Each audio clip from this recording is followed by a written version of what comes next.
Good afternoon, everyone, and welcome. Today, in a bit, we have a special presentation. And for those that are on the agenda with rezoning applications, they might be concerned with this size of audience.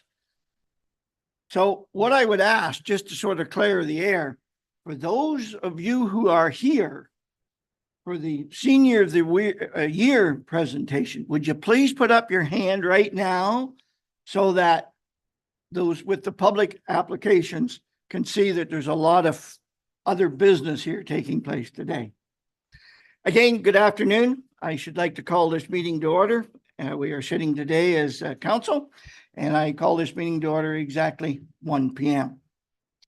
Our next item of business is the Township of Hamilton is situated within the traditional territory of the Mississauga, Anishinaabe, and Chippewa nations, collectively known as the Williams Treaties First Nations. Our work on these lands respectively acknowledges their resilience and their long-lasting contributions to the area now known as the Township of Hamilton. I don't believe we have any additions to our agenda. So I'll move on to item 4, being our confirmation of the agenda.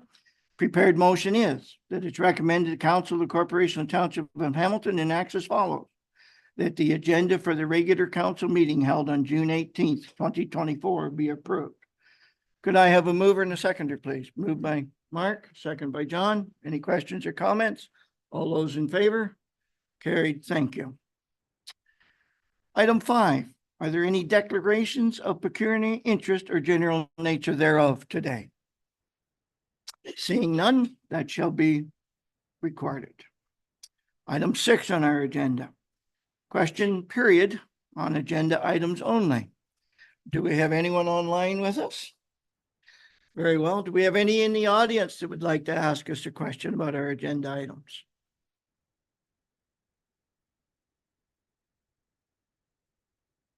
Quick question. If you could come to the microphone, state your name and ask us the question, please.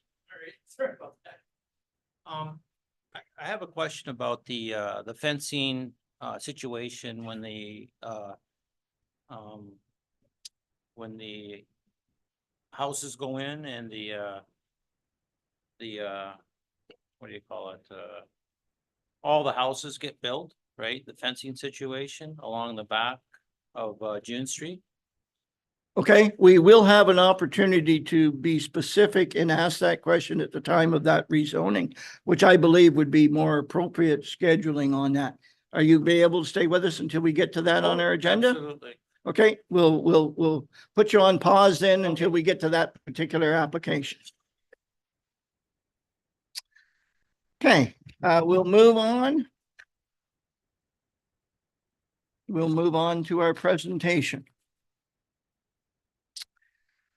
We have several presentations today. We have Bonnie Harrison, who is with us today and is representing MPP Pacini's office. And we'll call on you in just a minute, Bonnie. And we have our Deputy Mayor, Larry Williamson, who will be speaking on Pauline's behalf. But I tend to stir things up a little bit and enjoy doing that. And I want to tell a bit of a story about Pauline. And what I want to ask the audience again is, how many in the audience remember the first time they met Pauline? Okay, several hands. Well, I am one of those.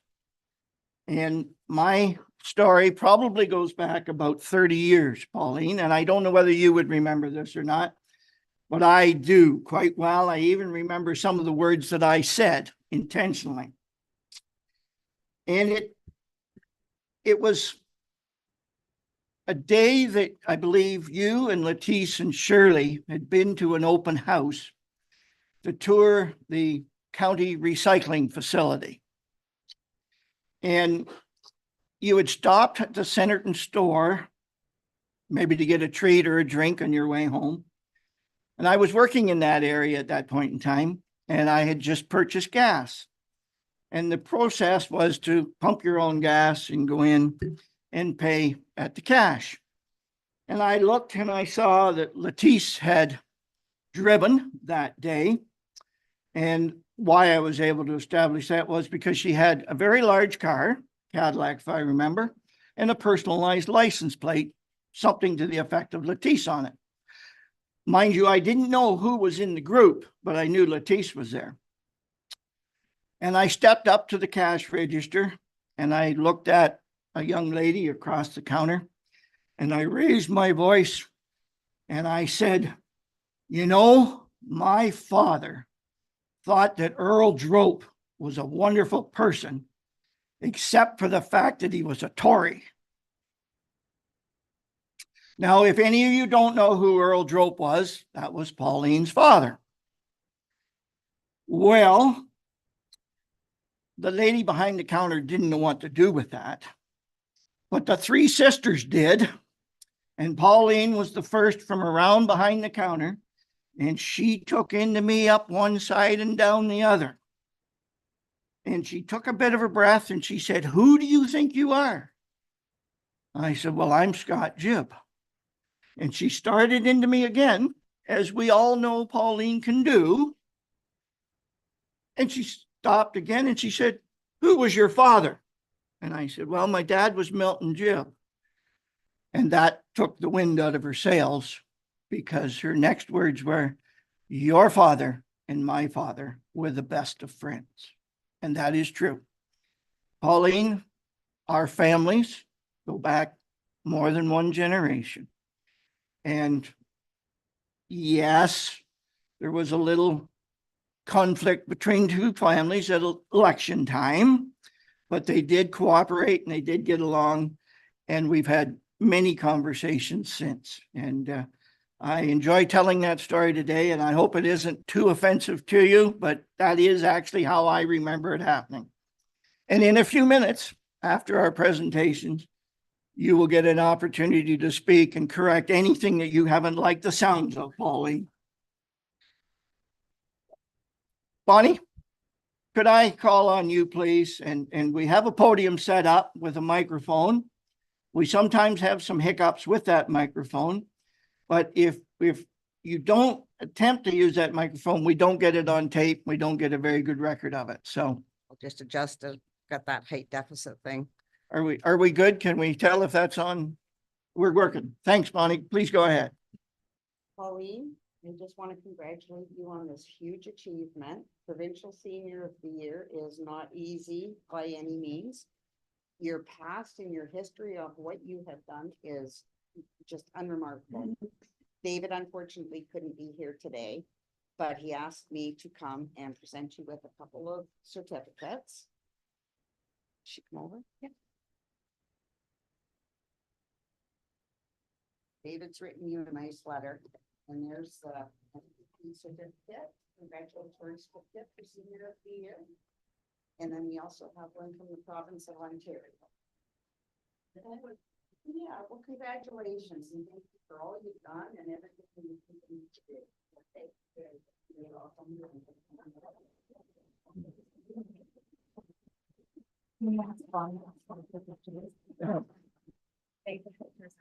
Bonnie, just to reach out, we're going to have a few official pictures here in a moment. So, Larry, can we call on you, please, to? Okay.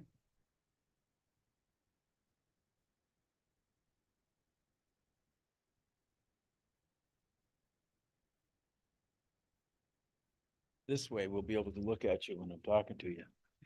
This is a, oh, hold on.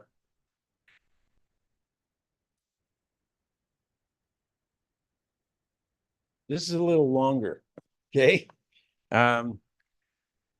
So today is your day as Senior of the Year for the Township of Hamilton. And this will just give you a sense of what Pauline's been doing for the last few years. So I'm just going to read this because I can't remember all this stuff by heart. So Pauline Nee Drope was born and raised in the village of Harwood. She grew up on the Drope Century Farm where her father, Earl, was born and raised. The Drope family have had the farm for 147 years, and Pauline has continued the family tradition of being an active member and and supporting the community. To begin, Pauline started to make her mark early and won a provincial competition for the public speaking at only 12 years old. The little girl from Harwood has never looked back. Hamilton Township and Harwood could be proud of her success. She went on to be a member of Parliament and cabinet minister from 1984 to 1993 and made outstanding contributions in supporting the Rouge Valley conservation and representing her constituents. Pauline Brow's Future Leaders Fellowship today aims to develop the next generation of environmental leaders. And Pauline has recently been appointed to the Joint Public Advisory Committee of the Council of Environmental Cooperation for North America. Pretty outstanding stuff. She has been tied to community advocacy for health, wildlife preservation, and has been a fierce protector of the Rouge Park and Rouge Valley in Scarborough. In recognition, the Scarborough Walk of Fame inducted Pauline at this year's ceremony in the environment category. That was quite an achievement. She has made numerous presentations to the Hamilton Township Council throughout the years with a consistent focus on community improvement. Over the years, Pauline remained supportive of the St. John's Anglican Church in Harwood, and Pauline's involvement has included being a member of the choir, parishioner, and choir warden. Pauline made many presentations to the Anglican Diocese for the support of St. John's Church. Pauline has been an active member of the Harwood Memorial Park and Hall Board for years, helping bring new life to the Hall and Park over that period of time, and is a staunch supporter and fundraiser for the Hall, including the celebrations of the 150 and the 75th anniversary of the Hall in 2022.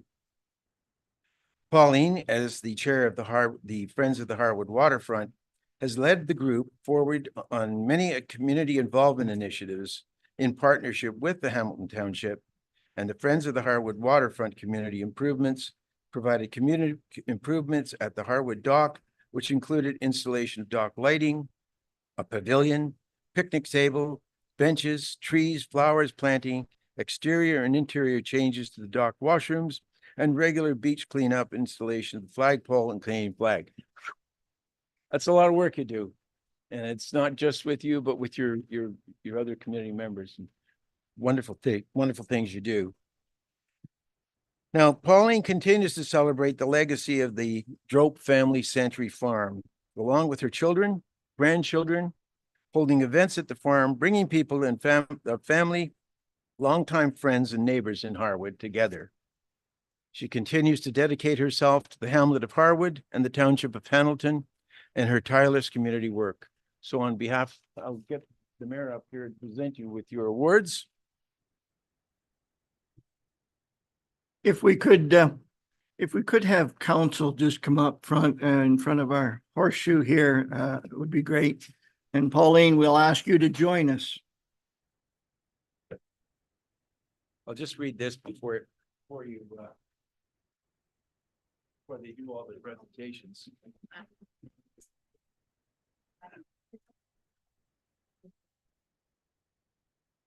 So, on behalf of the Council of the Township of Hamilton, it is with great pleasure and to present you with the 2024 Municipal Senior of the Year Award.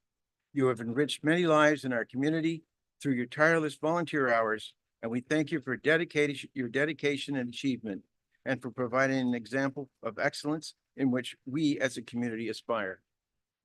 So I'll give this to the mayor now.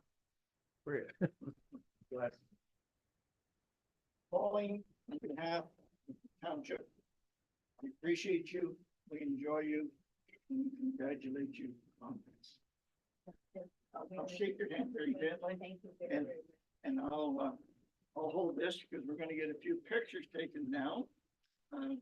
Bruce, could you maybe open that and hold it too, please, as well? We'll move around the sides. Yeah.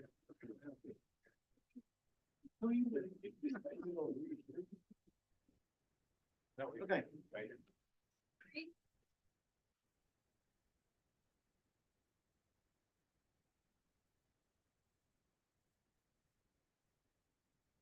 Pauline, please come and join us.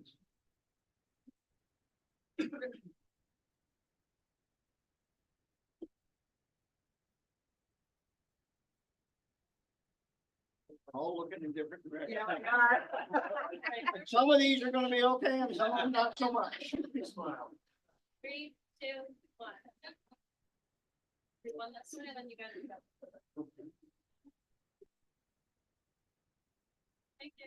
And Pauline, Thank you so much. And this, we're going to invite you to the microphone and have an opportunity to rebut anything you've heard that you didn't like here today, Pauline.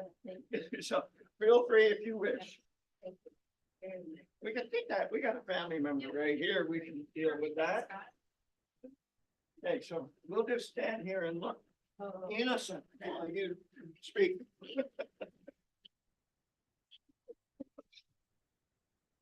Well, thank you very much, Mayor and council members. This is a tremendous, tremendous day. I really probably saw a tear coming down this side of my face. I was really impressed when Daphne called me and said, you have been given the Senior Year of the Award for Hamilton Township. And then the next phone call was, well, the province has approved this too. So Bonnie, thank you so much for being here. Well, Mayor Jib, I have a few things to say.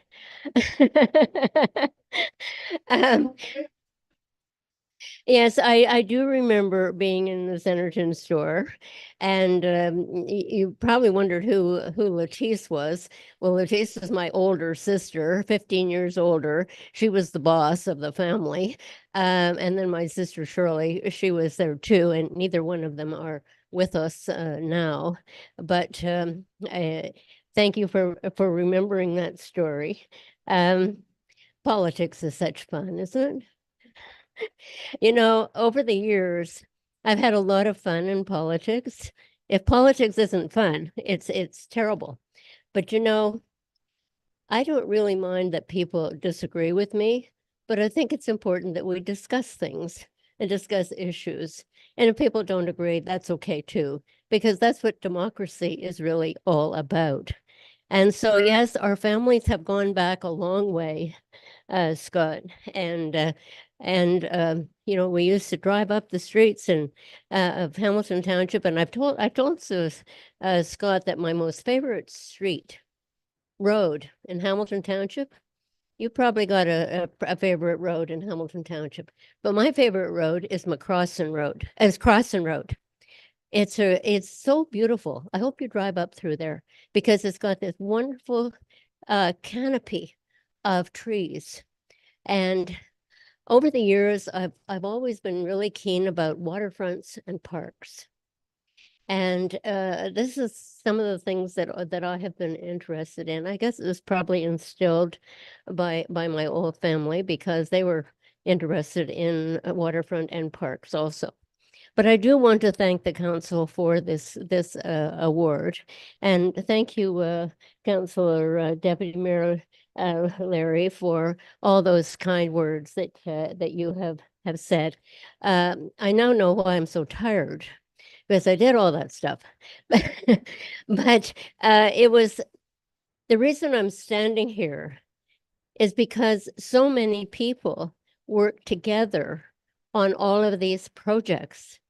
And there, you know, everyone should be up here because this is what this is about, is working together on projects. When I was in Ottawa as a member of parliament for Scarborough Centre, I'm sitting at the cabinet table. You know, there's a lot of stuff, you know, when you hear the news of all the stuff that's going on in Ottawa and so on, I often thought, what would the people in the Harwood Hall say if we were having this discussion in the Harwood Hall?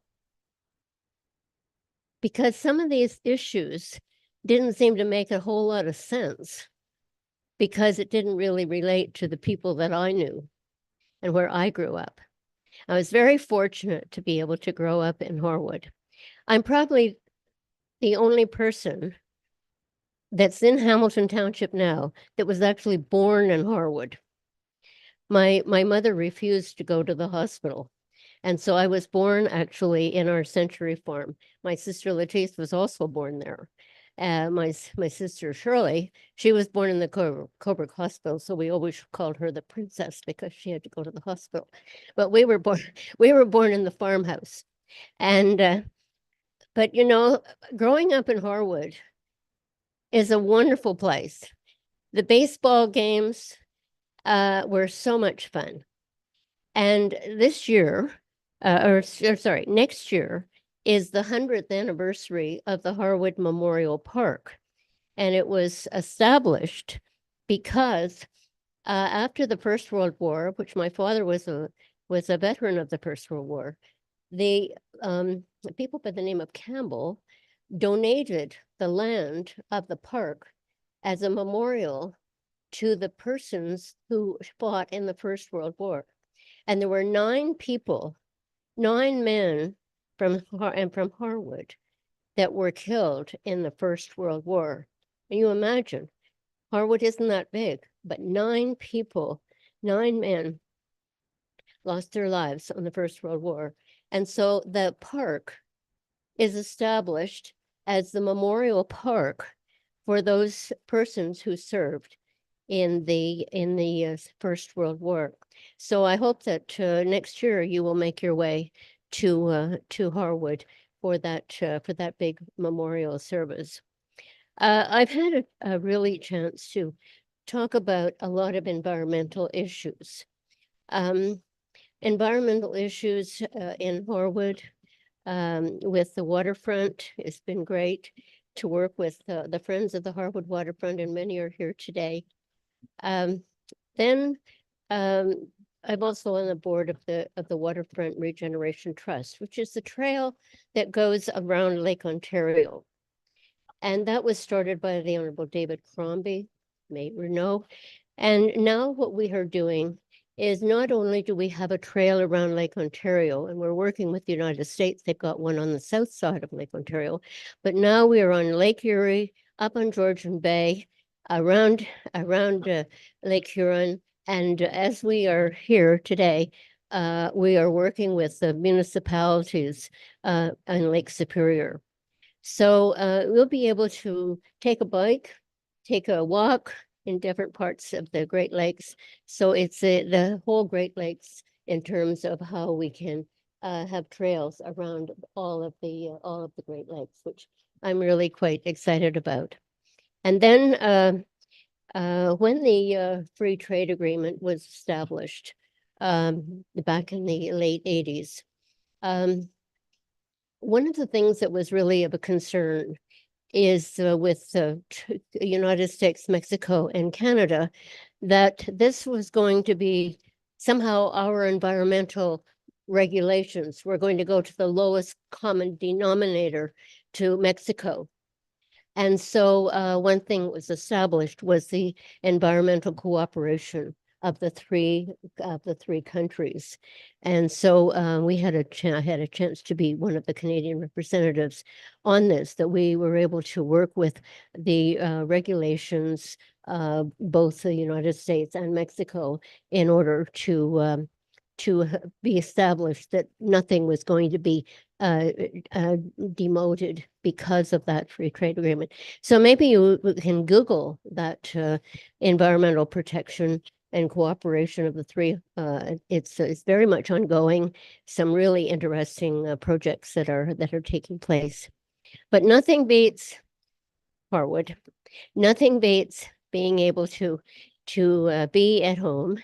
And I'm very fortunate to have a wonderful family that is now part owner of our farm. And so it wouldn't be possible to carry this on without all the generations. So when a friend of mine told them I got this award, they said, "We really like the award, but what about the senior part of it? Maybe that's not the best." I said, "Well, I guess we just have to accept that." But it was quite interesting when receiving this. So council members, and community members, friends, family, I want to say thank you so much for this opportunity to receive this award. It's very special for me, and I appreciate it very much. And the persons that nominated me and said the things that needed to be said in order to get this. But I will always remember people that were right there beside me, holding my hand, making this all possible. So thank you so very much.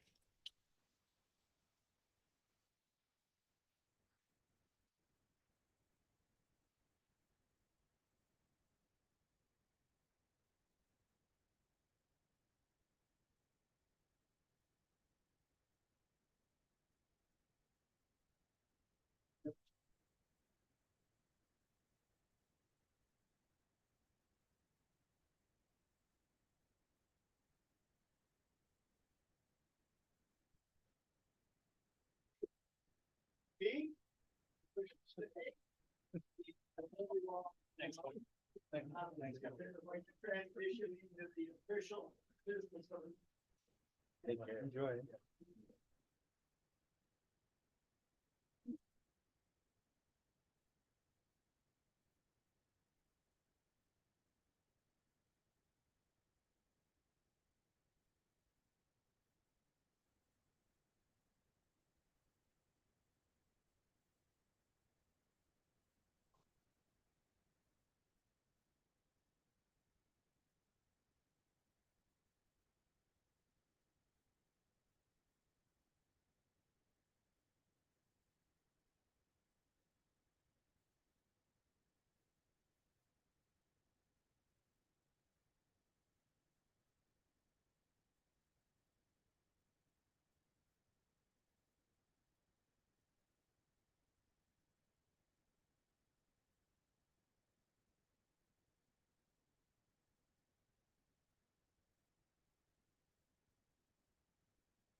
Well, we'll get back to our agenda. The next item is item 8 on our agenda, public hearings and meetings. And we need a motion to go into a public meeting. It is recommended that the council of the Corporation of the Township of Hamilton enacts as follows. The council go into a public meeting under section 34 of the Planning Act at 1:27 p.m. on June 18th, 2024. Can I have a mover and a seconder? Moved by Bruce, seconded by Larry. Any questions or comments? All those in favor? Carried. Thank you. Okay, item 8.2, zoning bylaw amendment. Simon, ZBA 0824, being 7986 Bethel Grove Road, part lots 22 and 23, concession 5, part of road allowance between concessions 4 and 5. Do I turn to planning? Do you have any information for us today on this application?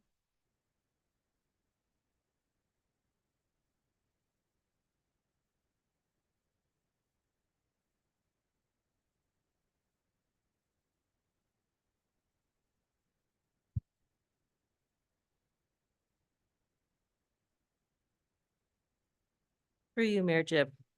Application ZBA 0824 applies to a parcel of land located at 7986 Bethel Grove Road in part of lots 22 and 23, concession 5, and part of the road allowance between concessions 4 and 5. With this application, it's an application to rezone a 1.2 hectare parcel of land that was in the zoning bylaw amendment is required as a condition of consent application B-1523, approved by the Committee of Adjustment on December 14th, 23.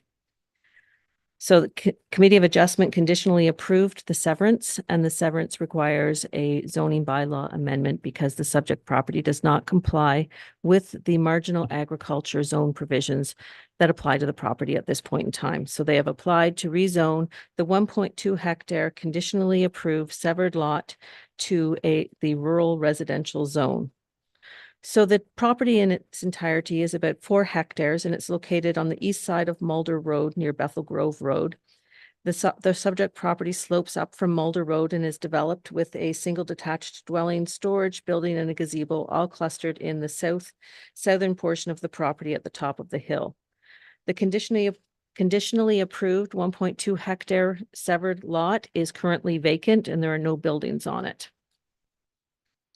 The property is located in a rural portion of the municipality, and severances are permitted in the rural area as per the provincial policy statement. Lots need to be appropriately sized to accommodate the proposed development. They need to have frontage on a year-round municipally maintained road, comply with MDS setbacks.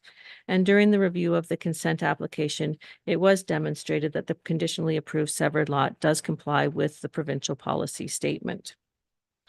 During the consent review, Northumberland County Inspection Services commented that they wanted to make sure that the septic system for the conditionally approved retained parcel be located entirely within that property. And as one of the conditions of consent, that was required. The applicants retained a septic installer to locate the existing septic system, and they had their surveyor ensure that the lot lines for the conditionally approved severed lot meet the setback requirements required for a septic system. So the subject property is not located on the Oak Ridges Moraine, and it's not subject to those policies. The property is in the rural areas in the county OP, and the county official plan allows for lot creation in accordance with the lower tier official plans. So during the review of the consent, it was demonstrated that the conditionally approved severed lot complies with the lot creation policy set out in the township's official plan. And the official plan also contains policies regarding MDS setbacks. And there is an unoccupied livestock barn northwest of the subject property. An MDS calculation was prepared, and the conditionally approved severed lot is located outside of the required MDS setback. So as I mentioned, the property is currently zoned marginal agriculture, which requires 60 meters of frontage and 2 hectares in area. And the retained lot does not meet those, the conditionally approved severed lot does not meet those requirements. As such, it's recommended that the lot be rezoned to the rural residential zone, which permits a dwelling on a lot with a minimum lot area of 0.4 hectares and 45 meters of lot frontage. The application was circulated to a number of agencies, and there were no negative comments received. Ganaraska Region Conservation Authority said that the property is not located within a GRCA regulated, and when they refer to the subject property with this, they're referring to the conditionally approved severed lot. So there are no GRCA regulated lands on the severed lot. Building Department had no objection. Public Works commented that they have no comments on the application. An entrance permit will be required for a new entrance onto the conditionally approved severed lot. Northumberland County had no objections. The notice of the application was circulated to all registered landowners within 120 meters of the property on May 29th, and a sign was posted on that same day. No public comments have been received. So the zoning bylaw amendment is required to fulfill a condition of consent, which severed a 1.2 hectare parcel of land in a rural area of the municipality in accordance with the official plan policies. The lot can accommodate the required private services. It has frontage on a year-round municipally maintained road.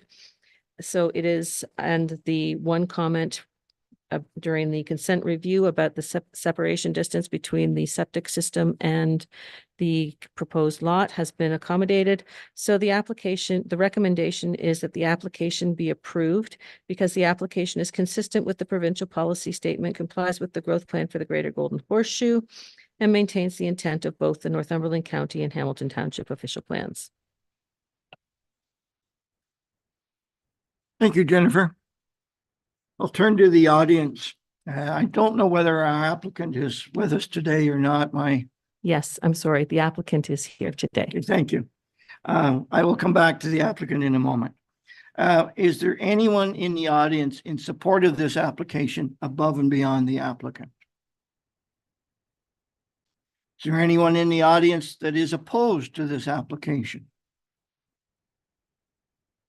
Is there anyone seeking clarification on this application? Coming back to the applicant, would you like to speak to this application at this point in time? Thank you. Very well. We'll move on to the next application, which is 8.3 on our agenda, a zoning bylaw amendment for Adventure Bay Cottages. Jennifer, you don't get much of a rest. Hopefully your voice is still okay. Please come forward and provide us with your report on ZBA 07-24. Certainly, through you, Mayor Jib. This application applies to two parcels of land located on the north and south side of Rice Lake Scenic Drive, 5862 and 5863 Rice Lake Scenic Drive, in part of Lot 7, Concession 9. And with this application, the owners are seeking to recognize an existing resort development that has been in existence for a number of years, in addition to two travel trailer sites.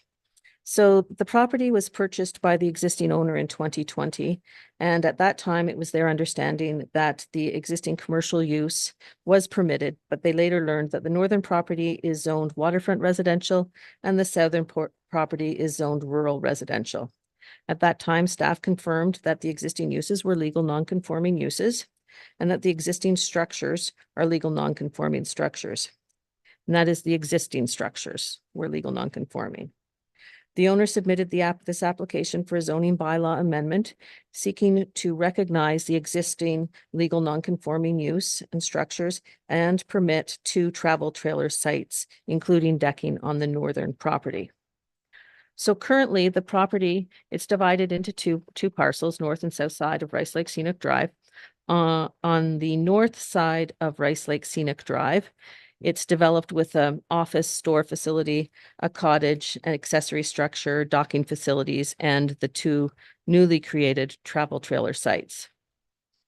The southern property, it's the larger of the two properties, is developed with 20 cabins, a swimming pool, and 5 accessory buildings. The septic system for the resort portion is located on the southern property. Surrounding land uses are a mix of waterfront residential, hamlet residential, and similar resort operations. The property is located in Harwood, a designated settlement area. In the township's official plan, the existing use is permitted in the hamlet, in the settlement area designation. The property has frontage on the south shore of Rice Lake. And Rice Lake, and there's a water course on the western boundary of the property. Both the water course and Rice Lake are considered natural heritage features, and there are policies in the provincial policy statement requiring the protection of natural heritage features. With this application, no new development is being proposed in proximity to the Rice Lake shoreline. The two the two travel trailer sites that have been constructed in the southwest corner of the northern property are located within approximately 10 meters of the watercourse on the western side of the property. During the review of the application, Ganaraska Region Conservation Authority commented that generally new buildings are not permitted within 15 meters of a watercourse or a natural heritage feature such as the watercourse on the western side. They did note that the site plan or the information provided by the applicant shows that the travel trailer sites are located approximately 10 meters from the watercourse. And since they are not permanent habitable structures, they are satisfied with the location of those. But the trailers on those sites have to retain their wheels and have to be able to be moved. They cannot be permanent structures on the site. Northumberland County Inspection Services commented that the authority for their existing septic system is with the Ministry of the Environment, Conservation and Parks, not the county, because it's a larger system. It has to be overseen by the provincial government. So the application or the existing use is permitted by the provincial policy statement. Recreational uses and commercial uses are permitted in proximity to waterfront features. There's no new development within proximity to the Rice Lake shoreline. There are buildings that are located closer to Rice Lake and the water course than the proposed travel trailer sites, but those are existing uses and have been there for a number of years. If you've driven past the site, you'll be acquainted with it and know that those aren't new buildings. They've been there for a while. The subject property is not located on the Oak Ridges Marine Conservation or Oak Ridges Marine, so the Oak Ridges Marine Conservation Plan doesn't apply. And in the county official plan, the property is designated rural settlement area. The existing recreation commercial use is permitted within rural settlement areas, and the application is consistent with the county official plan. I mentioned earlier, it's also designated settlement area in the Hamilton Township official plan, which permitted in the settlement area designation are residential uses, accessory dwelling units, commercial uses, light industrial uses. So the existing commercial use is permitted, and it has existed for a number of years, save and except for the 2 travel trailer sites, which are new to the property. Now, the northern property is currently zoned waterfront residential, and the southern property is zoned rural residential. With this application, where I am recommending that the property be rezoned to a special waterfront recreation commercial zone. And the special zone is required to recognize the setbacks for the existing structures, many of which that do not meet the current zone standards, but they have existed in that current configuration for a number of years, except for the 2 travel trailer sites. So it's recommended that the property be rezoned to the Special Waterfront Resort Commercial 6 zone, which will recognize the setbacks of the existing structures on the date of passage of the bylaw. And the Waterfront Recreation Commercial Zone would also permit, or is recommended to permit, the 2 travel trailer sites with reduced setback of 4.33 meters from Rice Lake Scenic Drive, and a reduced interior setback from the western property line of 9.38 meters. So with approval of this application, an existing legal nonconforming use, which has existed for over 44 years, will be recognized. The only new use will be the 2 travel trailer sites located on the western portion of the northern site. So the application was circulated as required by the Planning Act to a number of agencies. I have previously noted the Ganaraska Region Conservation Authority comments, which indicated that there are existing structures within the required setback to both the water course and Rice Lake. They did recommend that if the applicant or owner wanted to, they could move those sites further and outside of those heritage feature setbacks. But there's no authority to do that at this point. There are existing structures. They're satisfied with the proposed setback for the 2 travel trailer sites. Northumberland County commented, I should have mentioned this earlier. There was a traffic brief prepared in support of this application. Northumberland County Transportation Services commented that they would like some expanded information regarding gap times for pedestrian crossings between the 2 parcels of land. And they wanted to know the time of it and how many pedestrians could cross during that gap. The transportation or traffic brief indicated that a pedestrian crossover was not required. However, they requested a little bit more supporting documentation. Since they had requested supporting documentation and that information was not available at the time the report was written and submitted to council, I included a holding provision on the recommended zoning. So it's the special waterfront recreation commercial 6 holding zone. And the holding would be removed upon satisfactory information provided to the county regarding the time gap information or execution of an agreement with Northumberland County to undertake the crosswalk works if necessary. Since that time, I've had further discussions with the applicant's planning consultant, and they have requested that instead of a holding provision, that council defer a decision on this application until that information has been provided. By deferring a decision, that would allow them to undertake the work and not have to go through the expense of another application to remove the holding. At first, I was hesitant to do that because under the Planning Act, up until recently, municipalities had to approve or make a decision on a zoning bylaw within 90 days.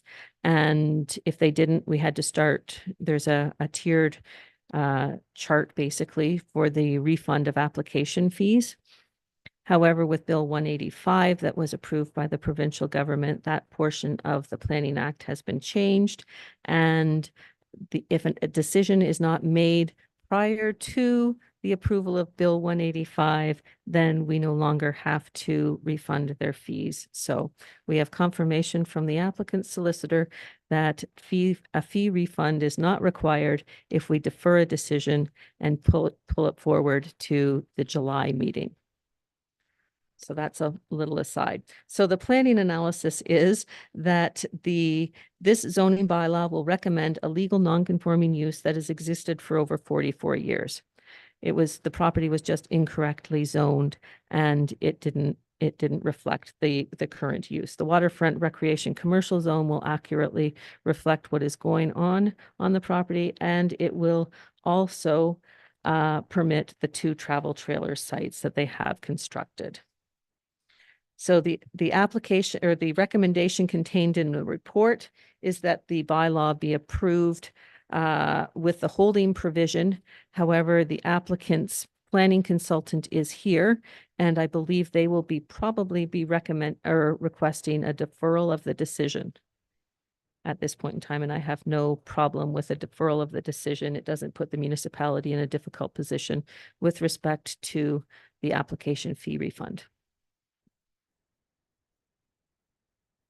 Thank you, Jennifer. Again, I acknowledge that we've heard that the agent is here, and we will come back to them in just a moment. I'll go to the audience. Is there anyone else here in support of the application?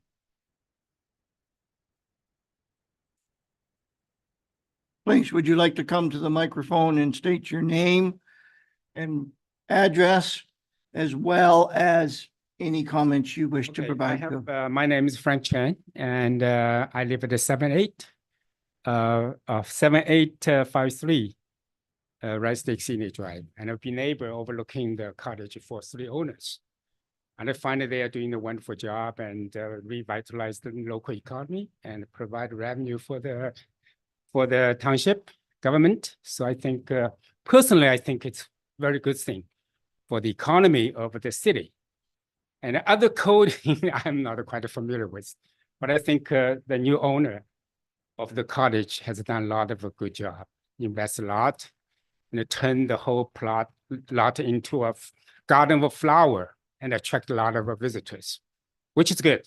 And I think in that area, I'm the oldest resident in that area. Okay, I lived there for 13 years. Thank you very much for your positive comments. Is there anyone else here in support of the application? Is there anyone here opposed to the application? Please feel free, come to the microphone. Please state your name and your address, and then the podium's yours. Yeah, my name is Christy, and I live at 5849 Red Lake Central Drive. It's also the neighbor of the cottage, the proposed plan. Could I interrupt for just a second? Could we get the microphone a little closer to you? There's some background noise with air conditioning today, so that might help us. Okay. Please yeah. continue. Yes, yeah. I'm the neighbor as well. And I think I'm here today. It's not just only for the object to the proposed plan. I want to know more about this plan. So we moved here like 2 years ago, almost same time as the cottage, right? So we moved here, we expecting to have a good life here. And I expecting this is a residential area. I don't know there's a camp beside and there's so many traffic during the summertime. So right now I know it's the current issues already exist many years, right? But except to turn it into a commercial zoning, and do we have any other solution to do for that? And my second concern is after we turn into this commercial zoning, right? Is that being expanding without limitation, and there's going to have more traffic, and there's going to have more infrastructure coming up or not? This is only my concern, because during the summer you will see like people cross the street and there's many car cross the pass by, and it's difficult for us to back up my car as well. Yes, this is only my concern. I'm not here to object to the proposed plan. I just want the city to consider our concerns carefully. Thank you. Yeah. I Thank hope I you. explained my well. Yeah, thanks. Yeah. Thank you. We are actually have been asked to defer this application today to a future meeting. Oh, okay. Normally, we would attempt to answer your questions here today, and our staff would work on that. But because we're deferring the application, and I sort of need to look around you to our staff person, Jennifer, would you be able to meet with this individual and work through some of the answers that we would have available for her questions? Not necessarily right now, obviously, because we have a deferral request, but would you be able to meet with her, next week, for example, that you could help her with the questions that she's asked us? Certainly, through you, Mayor Jib, I can meet with you. Yep. I'll give you a very brief answer with respect to her concerns about uninhibited expansion on the site. Any new development on the site will be subject to site plan control because it is a commercial property. So they can't just suddenly start building more things on the property than currently exists without going through site plan control. Thank you for that early answer. Would it be okay if you reached out to our staff at sometime other than today, and you could set up a meeting here at the office and have a good one-on-one session and help you with the answers to your questions? Okay, perfect. I'll leave that with you and Jennifer to coordinate. Thank you. Is there anyone else here opposed to the application? Is there anyone seeking clarification to the application? Okay, somewhere in the audience, we have an agent. Please feel free.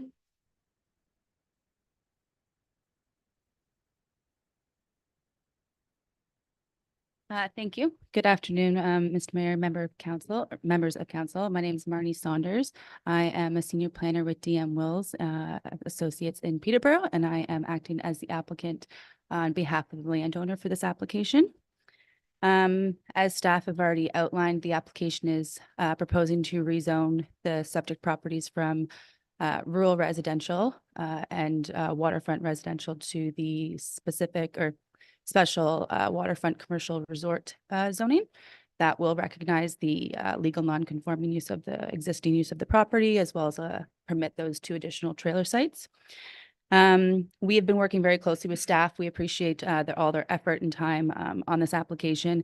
I've also reviewed their report and recommendation, as previously mentioned by Jennifer. We agree with everything in the report. There's only a couple comments I wanted to touch on, mainly being the comments from on traffic from the county, which is the purpose of the holding or the proposed holding on that zoning as well. Specifically, the comment that remains outstanding is the determination of the need for a pedestrian crosswalk between the 2 properties and across Rice Lake Scenic Drive. Our traffic engineer did provide in our original report that there is not a crosswalk warranted in that area based on the vehicle traffic and the pedestrian traffic in that area. Since we have provided some additional detail back to the county, specifically that pedestrians have approximately 35 seconds to cross the road. So even a very slow pedestrian moving at a rate of 1 meter per second, still going to have significant time to cross that road. So our traffic engineer is confident that there is not a crosswalk warranted in that area. We had provided that information back to the county. Unfortunately, they did not have enough time to review it and get back to us on whether or not that information is satisfactory to address their comments. But we have provided that information back, and it is just a matter of waiting to hear back from the county to address that last outstanding comment. Otherwise, the only other really real purpose to the proposed holding, as Jennifer outlined, was some provincial legislation changes, which required the refund of fees if a decision wasn't made within the prescribed Planning Act timelines. Those timelines still remain in effect. However, if we defer the application and the decision's not made within the 90 days, the municipality is not required to refund any of those application fees. Given the information that we've provided this afternoon with respect to the need for that crosswalk, we are still waiting for the county to determine if they're satisfied with the additional information we provided. But if council was in the opinion that the application could be approved, based on the information that we've provided this afternoon, we would request that the recommendation be that the application be approved this afternoon, or if council would prefer that we wait to hear back from the county on their satisfaction of how we've addressed their comment pertaining to the crosswalk, then we would be okay with the application being deferred this afternoon as well. And that's all the commentary I have to provide, but I am happy to answer any comments or questions from council or members of the public at this time. Do council members have any questions? Larry? Through you, Mr. Mayor. With regards to the crosswalk, let me understand. So your department recommends it's not needed. Is that correct? Yeah, so our traffic engineer provided a traffic impact study, and in that there was a conclusion that the crosswalk was not warranted. The specific details on the traffic generated on that specific location of Rice Lake Scenic Drive and how long, so the 35 seconds basically, or that window for 35 seconds, that data wasn't included in the traffic impact study. So we've since provided that back to the county in response to their comments, but we haven't heard back if that is satisfactory at this time or not. I have some concerns about that because from the elevation that the road comes down and around, in the past, we've had a number of complaints, or I have, of screeching tires, of people sliding sideways down the hill there to avoid an accident with a pedestrian. And so I do have some concerns about that, is that there's no warning as you come around the corner and down the hill, which is going, I guess, northbound, that you have any chance of avoiding a number of kids walking across the street. And I know there's timelines that you put across that, you know, how long it takes to get across the street, but under those circumstances, there's been a couple of close calls. And I don't know if there's any way that there any kind of warning can be placed to advise motorists coming down the hill around the corner that there is pedestrians crossing ahead, especially in the summertime. I mean, Right. in the wintertime, it's not an issue, but during the vacation time or the summertime, I've had a number of complaints from residents along the road who have been nervous about what's been going on. That's my only comment. Thank you. Yep, and through you, Mr. Mayor, if you don't mind to respond to that comment, certainly we did have the traffic impact study done, which included a sightline analysis as well. We have been made aware of speeding concerns in that area. So whether it would be appropriate to put in some speeding monitor or to ensure that people are going around that bend at the appropriate speed. But yes, certainly based on the speed limit and the number of traffic or the traffic generated in that area, the traffic impact study and the sightline analysis did suggest that they can support that there's no need for a crosswalk there. We all recognize the fact that we don't want anyone hurt. whether this particular rezoning is going to change any of that is very much questionable. We all realize, of course, that is a county road, which is a upper tier jurisdiction. You have provided us an option of having it deferred today without any repercussions of application fees being returned. And we appreciate that, and we understand that that's a sign of working together to provide the county of Northumberland an opportunity to review. Personally, I don't know when that information got submitted to them, or how many people are in that department that are currently working that's not away on holidays for them to have a chance to look at. So again, I say thank you for that opportunity, and maybe, not to lead my fellow council members, but maybe that's a good option for us to consider today. So thank you. Do you have anything further to add? No, that's all. Thank you for your time. Okay. Do we have, I guess that was the applicant. So we've gone through the process of opposed and support and clarification on this application. Jennifer, just coming back to you, is there any opportunity that you want to clarify anything here, whether it be holding or whether it be deferral at this point in time? I have no problem with the request to defer a decision at this point in time, pending confirmation that Northumberland County is satisfied with the additional information provided to them. So that is a very good approach that council could take, so that we can make sure that if a crossover or crosswalk isn't required, that the recommendation going forward from staff could support that. Thank you, Jennifer. Okay, we'll close out that application then and move on to 8.4 on our agenda, being the McCarthy Chernick zoning bylaw amendment 09-24. And I know that the applicant is here, and I would ask, am I doing something wrong? Okay, and I'll turn the podium back to you, Jennifer, on the Chernick McCarthy application. Through you, Mayor Jib, this application applies to a parcel of land at 2141 Theater Road in part of Lot 28, Concession 1. The agents are, Peg McCarthy and Roger Chernick. I believe Peg McCarthy is here today on behalf of Roger. And with this property is known as the Drive-In Theater property. If anybody doesn't know, it's the big property or I don't know about the big property. It's the property with the big screen on the east side of Theater Road, north of County Road 2 in the southwest quadrant of the municipality. The site's currently developed with a drive-in theater screen, some drive-in theater infrastructure, a building that was used as washrooms, and the projection and concession stand for the drive-in theater.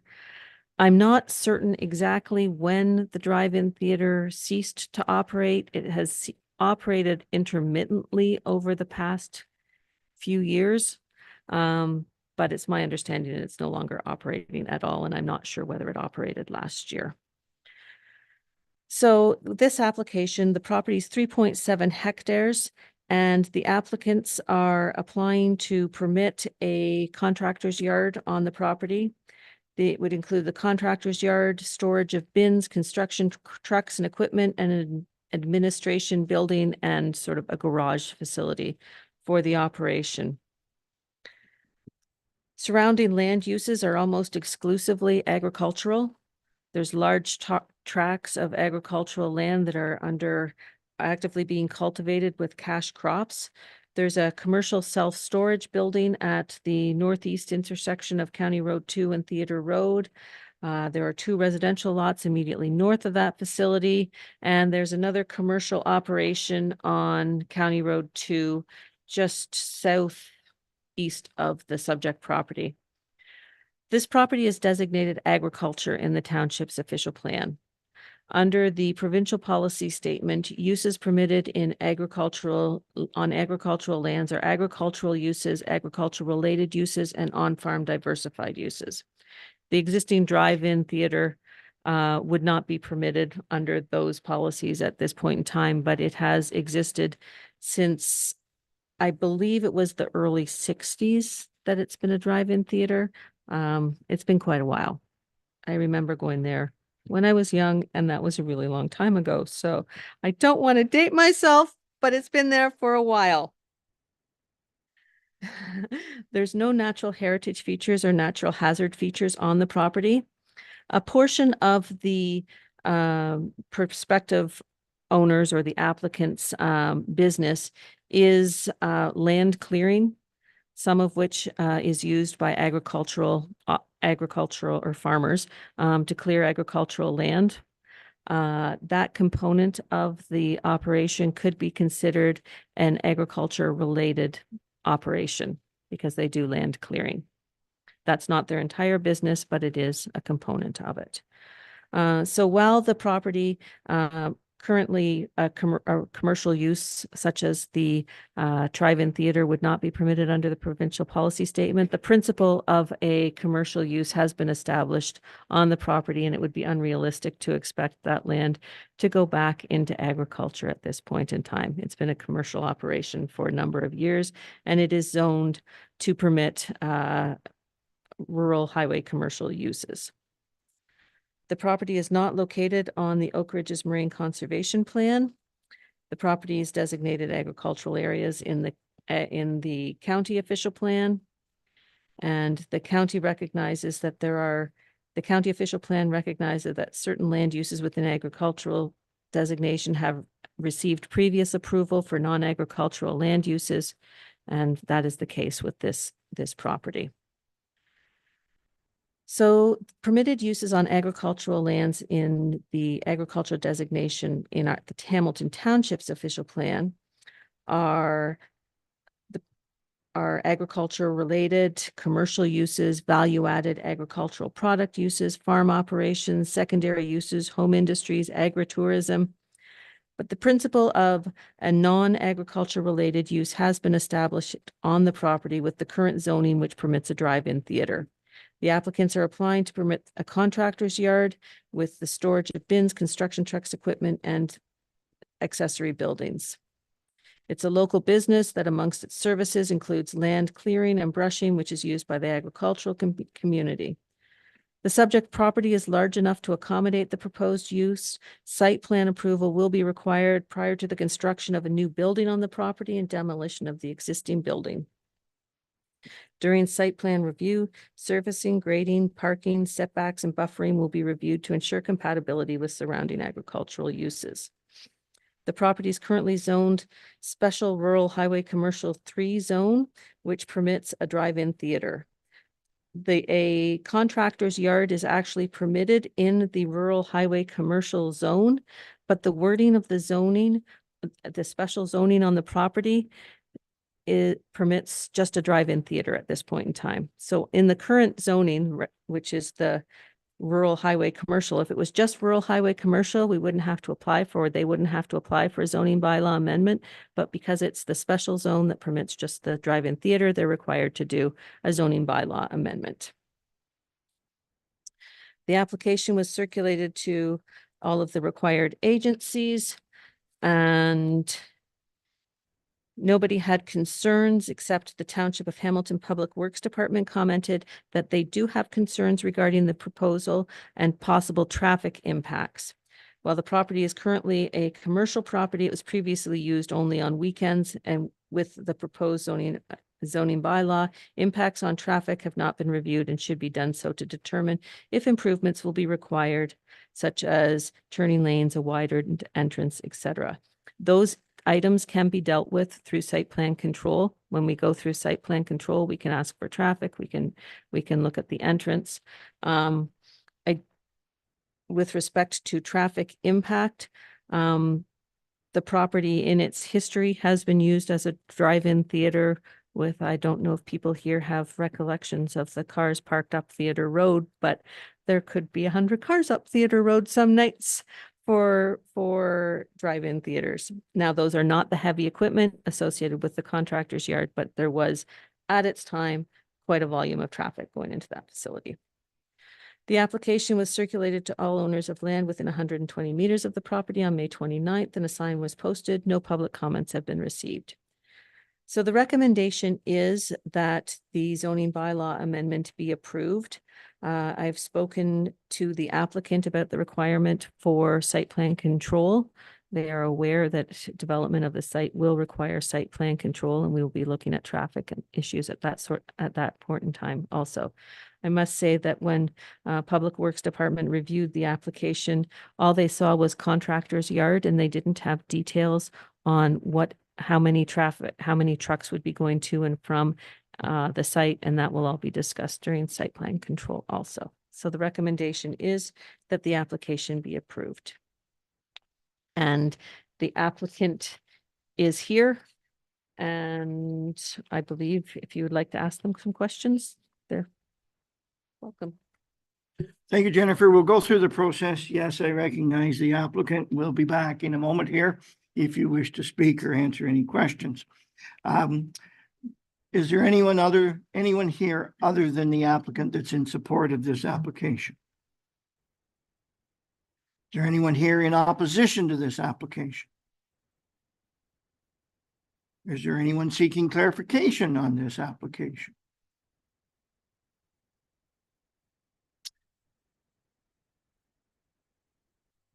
Ms. McCarthy, would you like to speak to this application, or would you like me to ask questions of my fellow council members? Very well. Council members, do you have any questions of the applicant? John? Just a comment through Mayor Jib. The fact that the planner is correct, what she's saying is there used to be 100 cars, at least 100 cars from the entrance of Theater Road to the drive-in, all the way back out to Highway number 2. I've seen that numerous times when I used to attend the drive-in. So I think by having this traffic study, I don't think it's going to accomplish anything. It's minimal use as far as I'm concerned. So it's just an opinion. I just want to express that. Thank you. John, I can say I concur with your thoughts, but you left out the component that there were people hiding in the trunks of those cars. Any further questions? Ms. McCarthy, would you like to add anything to our discussion? Thank you. We shall move on to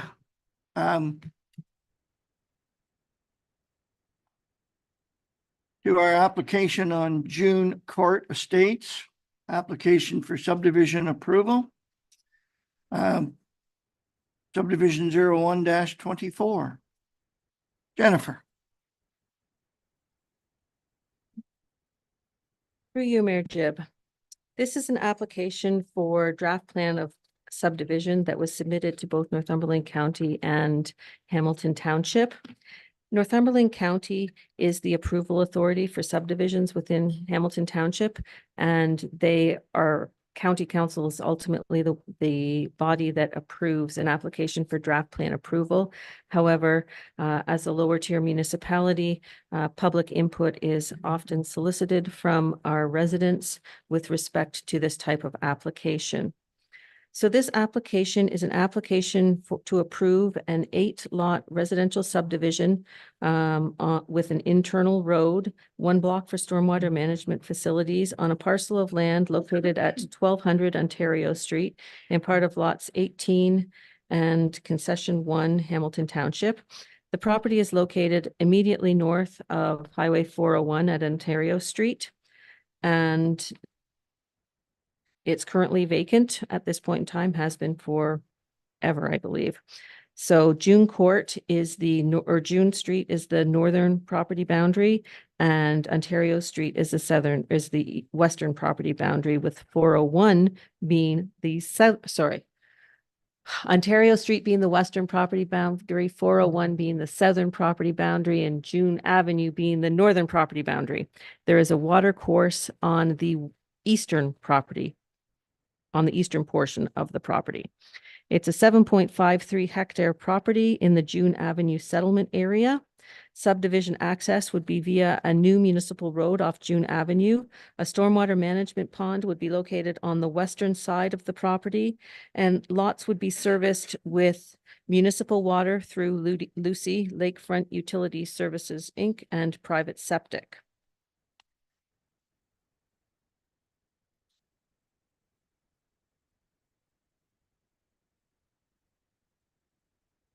As part of the application submission, the applicant submitted a planning justification report prepared by RFA Planning Associates, and Ruth Ferguson Althouse is here today to address council also.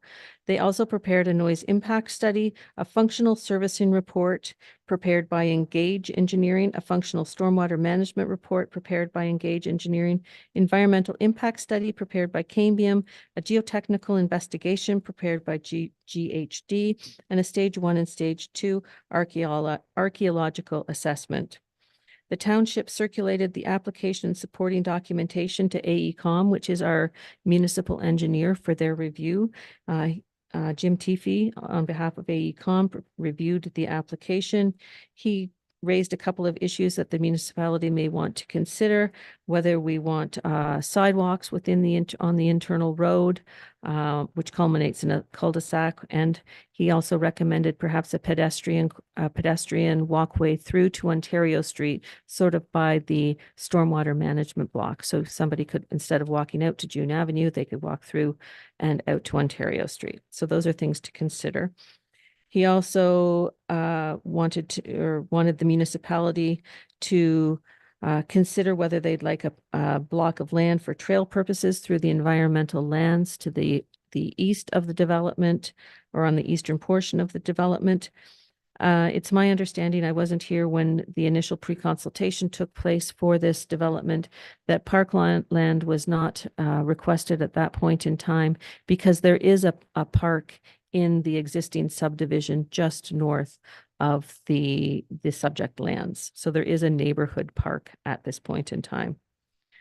So in terms of process, once this application and the supporting technical documents have been peer reviewed and public comments have been received and reviewed, and any outstanding issues addressed, council will be asked to pass a resolution recommending that county council approve the application for draft plan approval. So right now, at this meeting today, this meeting is to solicit public input, hear what the public has to say about the application.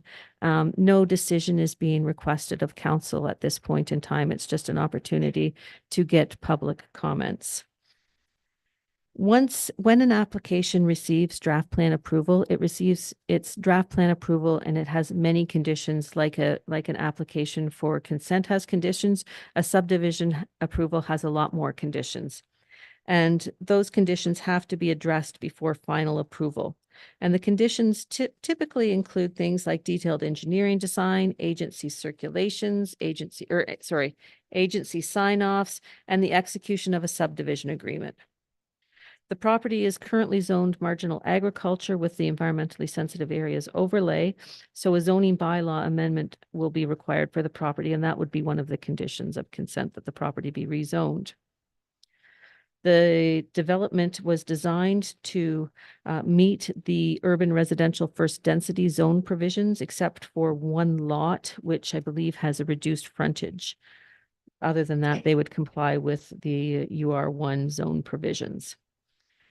So we did circulate a notice to neighbors within 120 meters of the property on May 29th, and an additional sign was posted on the property because Northumberland County had previously had a sign posted on the property when they received the application. And the county does not do a public meeting for subdivisions. This is the municipality's choice to have a public meeting. So once the application and supporting technical documents have been reviewed, comments have been reviewed, received, and addressed, those will be provided to the applicant and their agent, and any necessary changes will be made to the application for draft plan approval. And once council has passed a resolution in support of the application, Northumberland County will make a decision. Timing for final approval of a draft plan of subdivision depends on how quickly the developer addresses the conditions and moves forward with the proposal. In terms of financial implications, the township received an application fee and a deposit to cover the costs associated with the peer review. So the peer review costs are borne by the developer. The developer would be responsible for covering all costs associated with the development. Should it be approved, that includes all internal and external works if they're deemed necessary as part of the development. From a legal perspective, the township will be required to enter into a subdivision agreement should the application proceed. And in the subdivision agreement, it sets forth the roles and responsibilities of both the developer and the municipality with respect to the development of the application.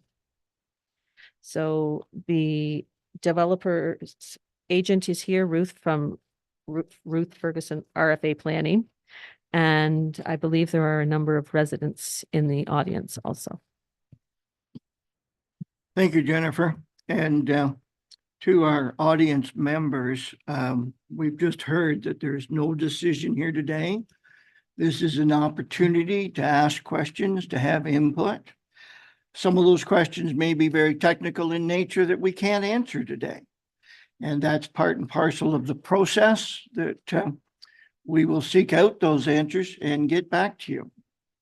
I will go through the process of asking who's in support, opposition, and clarification. Once we move on from one section to the next, there really is not a good opportunity to go back. So I will speak to the owner or the applicant who I see at the back, and of course the agent who will be provided an opportunity to speak as we go through this process at the end.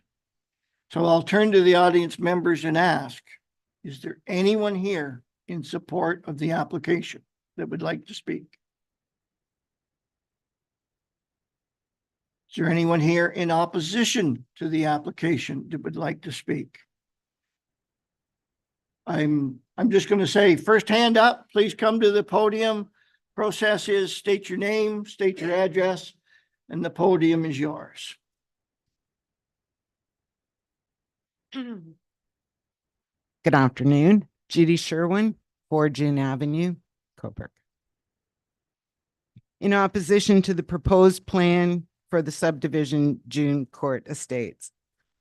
Roads in the existing subdivision have only 2 inches of pavement, June Avenue, Hamer, Catherine, Lenore. We measured when the water main broke or blew on June Avenue within the first year of new paving being done. With all the construction equipment going in and out with heavy trucks, how long will it take for this to happen again? Is one issue. Is there going to be a contingency fund from the developer to fix roads in the future if we have issues 5 years down the road? As I've been told, it can take that long to happen. Water lines in our subdivision were lined, not replaced, with homes within the existing subdivision. They had dirty water. Will construction vehicles do damage to these repaired water lines?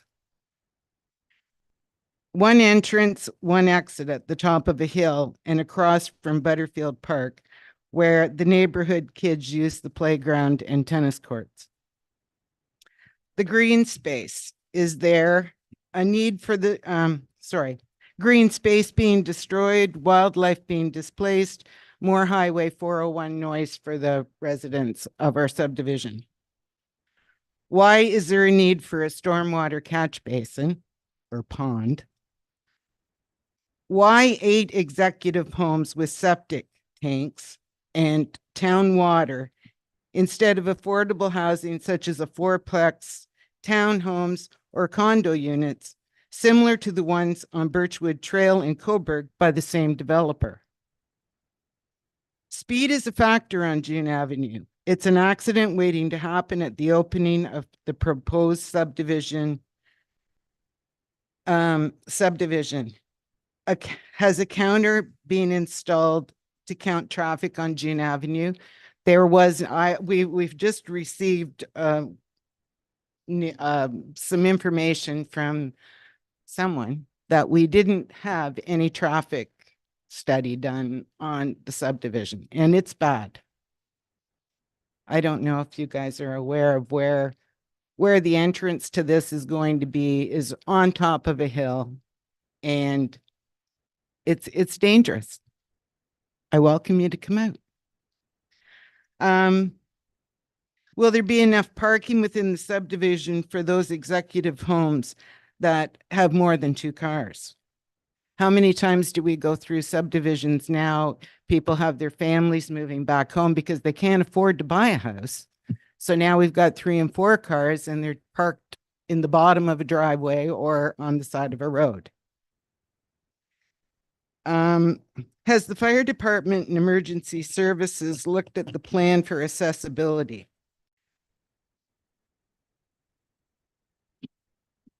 Have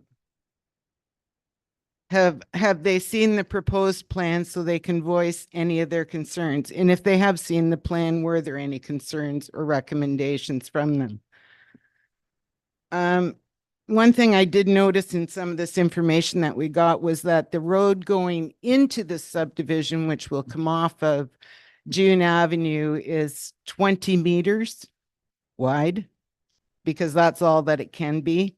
But then it goes to 23 meters when you get into where the property is. That's my understanding of what I read anyway. When this was first brought to our attention at the Hamilton Township Council meeting held March 20th, 2018, it was said that Cobourg could handle the water. Since then, we have 600 plus homes being built on the Densmore Road, Greer Road, Elgin Street, and more to come on Brook Road. There are also 161 units to be built on Whites Road. Do you know for sure that Cobourg can still handle the water? Or is our water pressure going to decrease in our subdivision? We were also told we would be kept up to date on what is happening there. There were studies done and we have heard nothing till this letter came out and the plans posted on the property in question. Anyhow, that's it. Couple of things. I mean, obviously there's some questions needing to be answered. Yeah. Thank you for your presentation. I'd also suggest that some of those answers are available, not all of them today. I know that some of us are very familiar with where this street is or proposed for. And in fact, some of us have spent a fair bit of time in the Butter subdivision over the years. What I would ask is, could you provide us a hard copy of your presentation? I sent this to Hamilton Township. Okay, and we have a copy? To a of it? J Pingle. Okay, that's great. So we've got it. We will review, we will respond, we will address.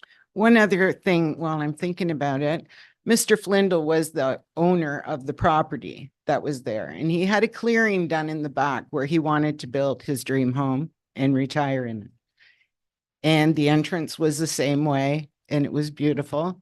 And he was not allowed to have town water or build his home back there. So a lot's changed that now we are looking at 8 homes as opposed to his one dream home. Something to think about. Thank you. Do we have others in the audience that would like to speak at this point in time, which is under the category of opposition? Please feel free. Again, come to the podium, state your name and address for us. Hi, I'm Leah White. I live at 13 June Avenue. I'm not as prepared as Judy, but I do have some key points. My husband and I are the ones that had purchased from Ron Flindle his existing house. And were given the option to purchase a property at the time 11 years ago when we did purchase a house. Documentation that he provided us, as well as his commentary. Well, we didn't obviously buy the land, by the way, bought the house. But his commentary and the documentation that he had let us review is that absolutely we would not be able to build behind there. It's not going to be a subdivision. It's an existing X amount of acres. Would never be able to build. And lo and behold, 11 years later, part of our decision on moving to Cobourg 11 years ago was in fact quiet peace. We have a little bit of reforestation at the back, and 11 years later, here we are, in opposition of the build. So I am concerned specifically on, such as Judy had mentioned, a lot of the traffic and specifically the noise from the 401. Currently, it's been a bunch of forestrations, trees, et cetera, that provide that buffer between the 401. And I did absolutely have the opportunity to go and read a little bit about the noise study, and it's saying it may exceed acceptable levels, and that there's going to be disclaimers on when they build this subdivision, or if they build this subdivision, to have, double paned windows and different kinds of construction to prevent that noise, air conditioning noise. So as they're taking down trees and developing homes that are 13 meters from our lot line. 13 June Avenue is in north of the lot 1 they are considering, that will not be built with an air conditioner because of the noise, et cetera. So I'm very concerned on the amount of enjoyment that we are going to have specifically in our backyard. Wildlife displacement is also a big concern because there are, and I'm wondering if Ministry of Natural Resources, it could be in the study, I have not seen it. Also the noise impacts that they have said that, predicted noise impacts were from Millard Towers and for Lorenz Conveying Products, which are on the other side of the 401. They were deemed to be compatible, but I kind of challenged that a little bit. Speed is a factor. Am I missing something else? And really one of the main concerns, or something that I'm just inquiring about that maybe I can get some clarification on. What development fees and charges, have been put aside by the builder to provide for those municipal services, if and when they should be required to build that roadway, to build that infrastructure, to build that municipal water and everything that might coincide with that? And is that a capped fee? So those are some of the commentary that I have. Again, thank you. Thank you. I presume you don't have a written submission that you referred to other than maybe your bullet point notes. I have my there. little notes, but I can certainly, Can you, forward that. I don't want to use the word expand because you've done adequately on that. Could you share with us in an email back to our staff, your principal components there, that we make sure we have a copy of them to address? Because these components that we're speaking of are certainly part of the process. So Sure. we need to just do a good job of answering your questions and sharing the facts with you. And we don't want to miss out. Appreciate that. I will forward along. Thank you. Thank you. And it would be to our planning department, by the way. Sir, the gentleman who we paused earlier, the opportunity is now yours. Please come to the podium, state your name and your address. Okay. My name is Jeffrey Olson. I live at 21 June Avenue on June Street. I have a concern about the park area and the intersection that you are considering for the subdivision. People coming in and out of that subdivision would require some type of crosswalk or something of that nature, because you'll have old people that take longer to get across the road than younger kids, right? That can run across the road quickly. Also, I have concerns about the fence line that or if there is going to be a fence line along the back of our properties, properties 17 and 18 to be specific, of June Avenue. And also the septic systems for the subdivision itself being located sort of like on top of a hill, and then you have environmentally sensitive lands to the east of where the properties are going to, or the subdivisions are going to be built. And that pretty well wraps it up. Thank you. Again, do you have a hard copy of your questions that we could have for our file? No, this is just off the top of my head. Did we get them documented adequately as we were going along? Yeah. Thank apparently you. We got it. Thank you. Is there anyone else in the audience in opposition to this subdivision proposal? I'll ask one more time. Is there anyone else here in the audience that wishes to speak in opposition to this application? Please feel free. Maybe that's for clarification. We have an opposition comment coming forward. Hi, I'm Karen Rouse and I live at 5 Catherine Street. And I want to know the original plan. I have heard a rumor that the MTO wouldn't let an access out onto Ontario Street. And that's why I thought it was going to be okay for traffic, because, you know, maybe half would go in and out that way. That was squashed. As you know, I've been here a while, but I don't remember that specific. Again, if you can leave that with us as a question, we can maybe do a review of the file and establish that. All right, thank you. very much. Jennifer, Daphne, do we have documentation on that question that we can deal with in the future? We can search it out to see what we have for information.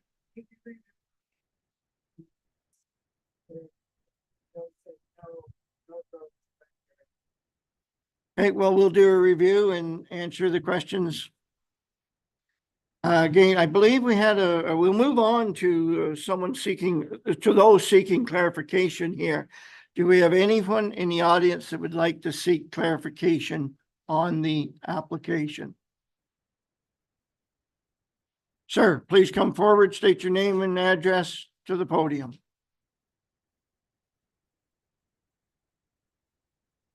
I'm Steve Terranova. I live at 15 June Avenue. Mine's going to be the corner lot going into the access road to the new subdivision. My question is, on June Avenue over the years, the lighting has been very poor. We have no street lights. I just wonder with this new subdivision going in, being that I'm a corner lot, is there going to be proper lighting? Because at nighttime, if there's people driving in and out of that access road, you cannot see. I've had numerous people come to our house in the evening hours when it's night, more so in the winter time. And they're like, is this a blackout on this street? And I'm like, no, that's just the way the street is. We have no street lights. So I'm just wondering if my question is there going to be proper street lighting going to be, given on the street? Again, that's part of the process to get questions from yourselves today so that we can possibly incorporate into the subdivision agreement. We can address some of it. Information may already be here, although we as council members don't necessarily have the specifics at this point in time. So I'll turn to our staff. Jennifer, Daphne, do we have this gentleman's name and address and documentation of the question adequately at this point in time? Good. Anyone else seeking clarification? Okay. My commitment is to get answers to the questions that have been presented and share those answers. Pardon me? Yes. Moving on, where I would call on our applicant and or agent at this point in time to come forward.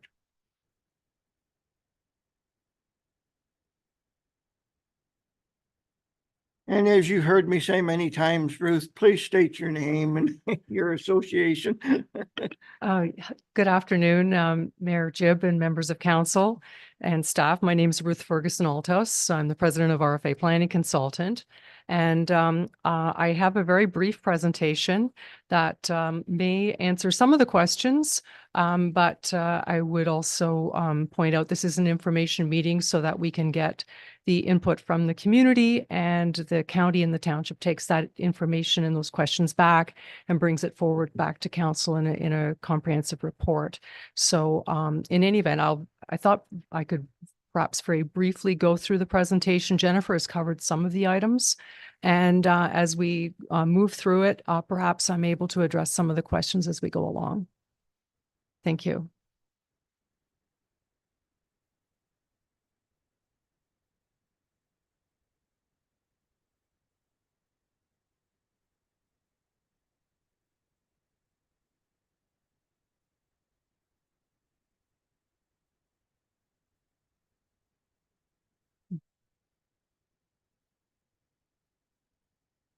For those of you that can't see, we're just going through a little technical difficulty here right now. Yes, thank you. Jennifer's already provided a very detailed overview of the property, 7.5 hectares vacant site, located within the Hamilton Township settlement area and natural hazard and floodplain with frontage on Ontario Street and on June Avenue, surrounded to the north and west by low-density residential uses, as well as the Buttersfield Park to the north. To the south, the 401, and to the east, there's a floodplain area that's outside of the settlement area that constitutes the Baltimore Brook tributary of the Coburg Creek, and there's a wetland associated with that. Next slide, please. This application for subdivision started in 2021 with a formal pre-consultation review with the County of Northumberland and all the representative agencies and the municipality. And what they prepare as part of that process is a notice or an outline of what application requirements are in terms of all the various studies, which I've listed here that were submitted in March of 2024 with the submission to the County of Northumberland. And all of this information is available online through the county's website. The planning justification report was included with the application and notice for this meeting, which provides a summary of all of the reports that were prepared for the application. As referenced by Jennifer, the various peer review agencies, including those by the municipality and the county and their consultants, which they hire, various departments, as well as the Conservation Authority, the Ministry of Transportation. They're tasked with reviewing all of the studies that were submitted and providing comments through to the County of Northumberland. Some of these comments have been filtering through to the county already and to the municipality and back to us as part of the consultant team. We'll be required to review all of those comments and provide responses and additional submission through to the County of Northumberland on all of the peer review comments. So many of those reviews are still underway today. We were not requested by the county or the municipality to prepare a traffic impact study. The Ministry of Transportation did have requirements for both noise and for stormwater studies, but there was no requirement because of the very small amount of development that's proposed, being only 8 lots. A traffic impact study was not requested. You will see, and Jennifer has also provided a summary of all the other studies that were required. There's no rezoning being submitted at this time. That would be condition of draft plan approval. Next slide. I'm going to go through these very quickly, just to point out that the lands are within a rural settlement area in the County of Northumberland official plan, and our planning report provides a detailed overview of those policies within the county's official plan and how these areas are to be developed, and this project being considered a rounding out of the existing development, and that the subdivision conforms to the policies of the county's official plan. Next slide, please. This slide shows the extract from the Township of Hamilton official plan, and the properties outlined in black with the yellow is the settlement area. So these lands are designated for residential development as part of the official plan policies for Hamilton Township.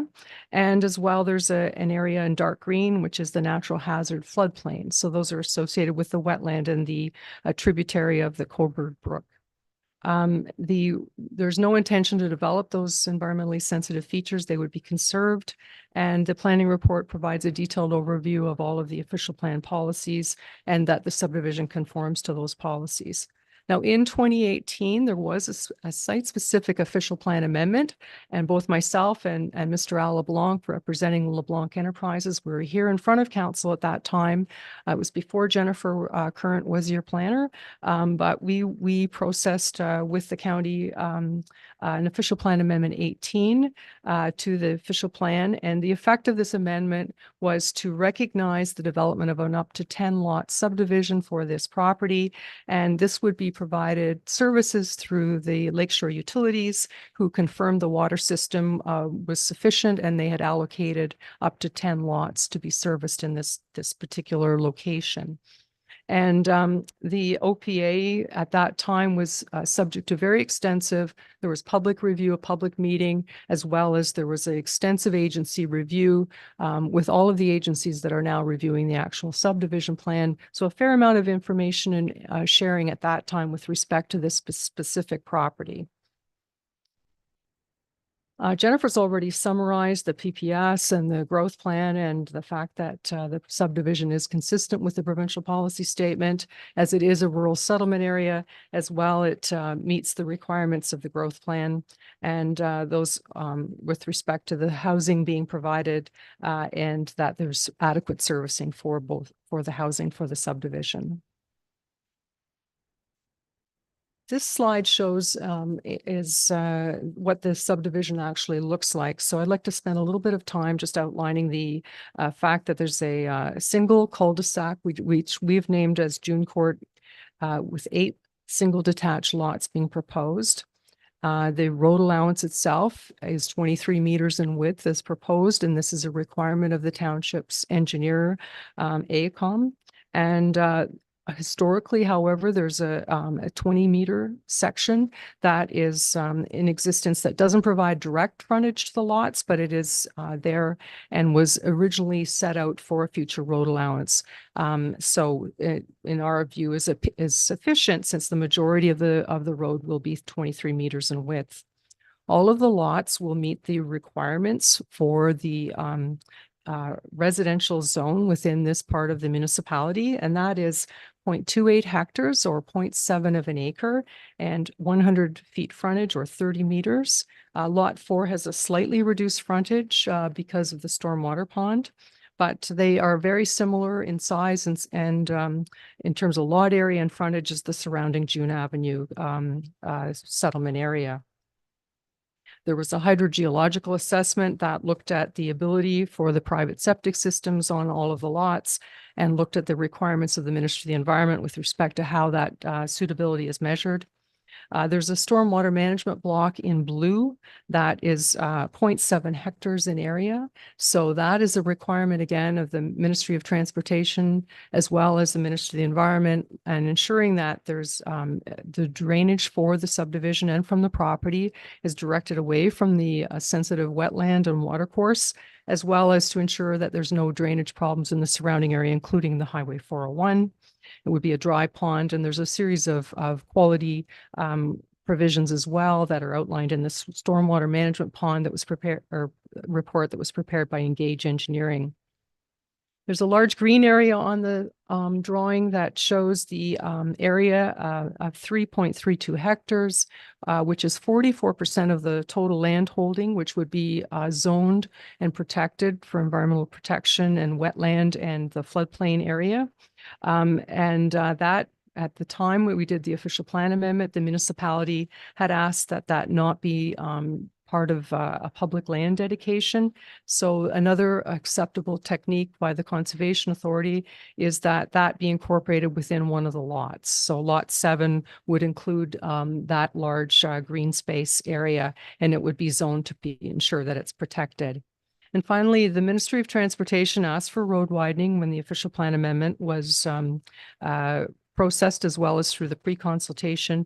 And they also have asked for a 14-meter setback, and that's also drawn on the draft plan. And those lands are shown in yellow, and you will also see that they extend over to Ontario Street. And yes, it is correct that the MTO did not permit any sort of vehicular access, a new roadway out onto Ontario Street. There's not too much more I wanted to highlight in the presentation. These plans or these slides deal with servicing. Lakeshore Utilities has already provided comments back, understanding that the 8 lots, it is part of the allocation of Lakeshore Utilities. So the water mains service would be extended into the subdivision and looped over to Ontario Street, as well as a hydrogeological assessment, which is being peer reviewed to support the lot sizes for septic system. Same with the stormwater management. This report that was prepared by Engage will be peer reviewed to ensure that both the quantity and the quality features of the runoff are adequately addressed through the subdivision design. There was an environmental impact study that was prepared by Cambium, and they have ensured that the subdivision has adequate setbacks from the sensitive wetlands and the creek areas, and they provided a series of recommendations to ensure that this area is allowed to be protected and regenerate over time. And those are some of the features that are referenced there. I've mentioned zoning. There would also be planting plans and ensuring that the existing cover in this area is maintained. And again, the reference that these lands that are environmentally sensitive had not been asked for any sort of public dedication when we had been through the review with the municipality.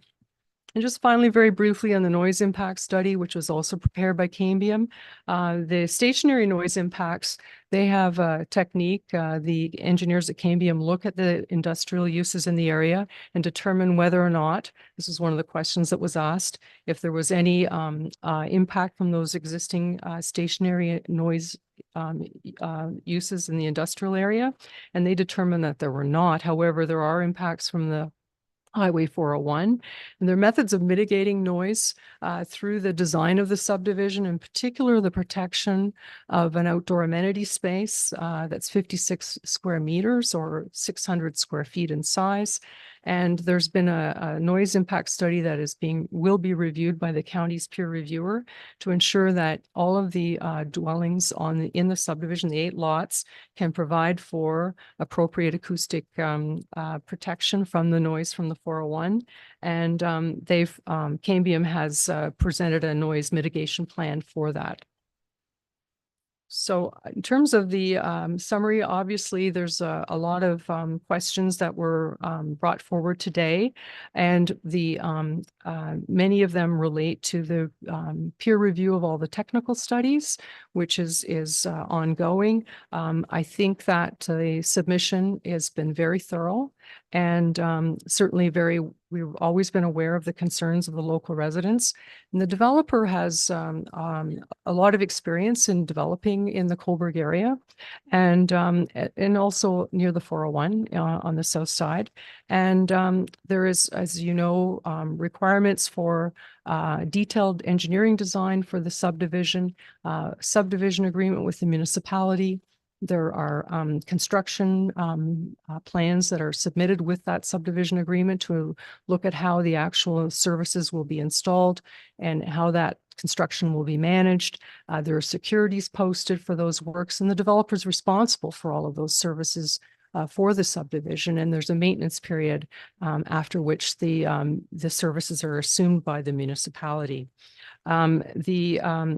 The question of the historical inability of those lands to develop is well before our time and before Mr. LeBlanc's time in owning the lands. But you've already heard that in 2018, we went through an official plan amendment process that was quite lengthy to establish the ability of these lands to be developed as part of the settlement area. Certainly with respect to the lighting and other services, that's all determined through the subdivision agreement and the engineering design. And all of that is part of the draft plan conditions that are set out by the County of Northumberland and implemented through the municipality. So those are the engineering standards for the subdivision are reviewed at that time. And as are all of the technical questions that are been asked today. So I don't know that there's some other questions about why there isn't affordable housing being built here and why it's executive or estate homes. Because of the fact that there's no sanitary sewer to these lands, the fourplex or quad homes that Mr. LeBlanc builds in Cobourg and in Port Hope, they require sanitary sewers. They require locations that can have higher density uses. And in Hamilton Township, those services simply aren't available. So this is the most appropriate use for this type of property insofar as it's very similar to what's already existing. It's a rounding out, it's a very minor rounding out of the existing settlement area. So I know I haven't, there were a lot of comments, and I'm not sure that I was able to cover everything, but I did want to have an opportunity to provide just a very brief overview, and I'm happy to answer any questions that council may have. Thank you, Ruth. Do council members have any questions or comments? I do have a comment, and Ruth, in your verbiage today to us, I clearly heard that you understood and heard the comments from the public. And I clearly heard that you would be addressing them. Now, my expectations certainly were not for you to address them today, but rather I heard a commitment from you to address the concerns of the people. You heard me you heard me make a statement to the people that they had legitimate questions, that we needed to provide them answers. I trust in your professional history that I've been familiar with, that you will in fact do that. Yes, thank you, Mr. Mayor, of course, and appreciate that all of this information has come forward from the surrounding community. And we will work with the county and the township planning staff in addressing all of the comments that have come forward today. The other comment I'd like to make is I see that we do have representative here today. I don't know whether it's for this topic, from county planning. So I'm sure that information is moving back to the county in this process today as well. And we're relying on the county to have heard what the public have said here today. Thank you. Thank you, everyone.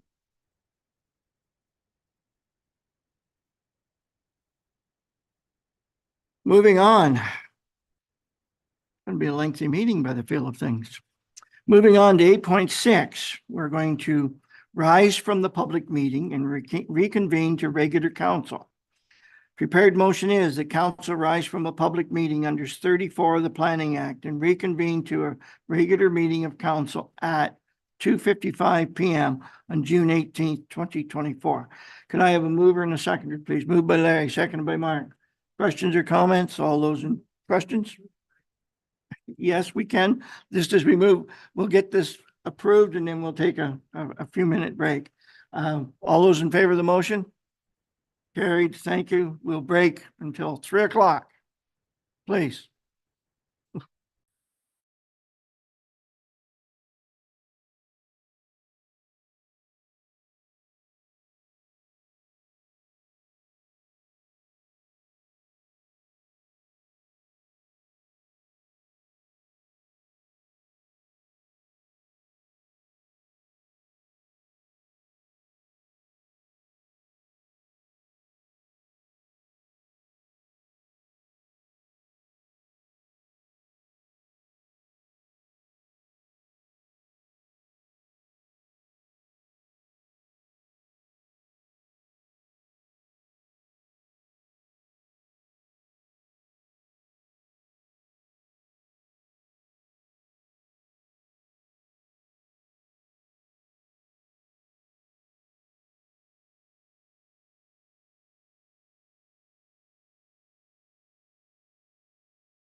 get back at it.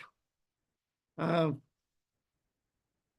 right, we're on item 9, planning bylaws. Zoning bylaw amendment 06-24 for Rosler. Jennifer, I understand there's been some correspondence even as recent as today. Could you please bring us up to date? Yes, sorry, the municipality has received 2 pieces of correspondence, one from Racine Law on behalf of Vern Rosler in support of the application. I believe it was forwarded to council. Basically, they've been trying to develop the site since the draft plan was approved in the 80s, and they've had difficulties and they want to just proceed with the 2 severances. We received an email from county council, or not county council, excuse me, Dwayne Campbell from Northumberland County today, in support of the retaining the draft plan on the subdivision. It's within a designated settlement area. It's an opportunity for the provision of 15 additional houses within the municipality. And with the approval of the zoning bylaw, this zoning bylaw amendment that was considered by council at the previous meeting, that opportunity for development would go away. And in light of the fact of its location on the Oak Ridges Moraine, it's not possible for a subdivision, or at least under the current framework of development in the province, further subdivision development on that property would no longer be possible. But it's within a designated settlement area, and his information is that it provides an opportunity for subdivision development within a municipality, and the housing is needed. If you'd like, I can read the letter if you would like. I have copies of it for council if you would like a copy of it, but you may not have time to read it now. So if you would like me to read it, I can. What's council's wish? I mean, I don't know how it was circulated to us, but I know I've read it already. Oh, you've read, oh, it's been circulated? Okay, so you've had an opportunity to review it. Okay. Jennifer, anything further? No, this is the zoning bylaw amendment under consideration would rezone the 2 lots to a marginal agriculture exception. With the approval of that zoning bylaw amendment and the subsequent withdrawal of the draft plan approval, only 2 houses could be built on the property, and the draft plan of subdivision, once withdrawn by the county or abandoned by the county, would no longer be in place. I certainly will open the floor to council members, but I certainly have mixed feelings on this. I know of the concerns of the housing shortage. I wish that this opportunity for the subdivision had been more favorable for the property owners. And, you know, we look at the start date of when this application was submitted and the duration of time that the owners have dealt with this. And I also look at the component. We have a request from the owners on the owner's property. And I have to kind of smile at that and go, you know, that's probably where my mind goes for a decision. However, I shall turn the floor open to my fellow council members. And do we have any questions or comments? Bruce, please.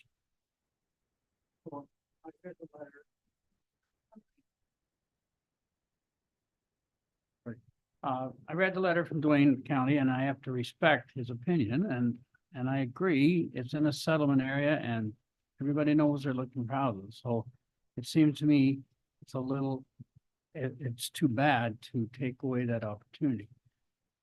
When we had this discussion, or when it was presented before, I believe that there was somebody here in opposition to this because they sounded like they were in a position where they would be willing to take it over and go ahead with the development. Is that not, am I right in that thinking? I heard that. I'll respond to that. I believe we had two presentations that were maybe seeking clarification or were in opposition to the down zoning, if I can use that phrase.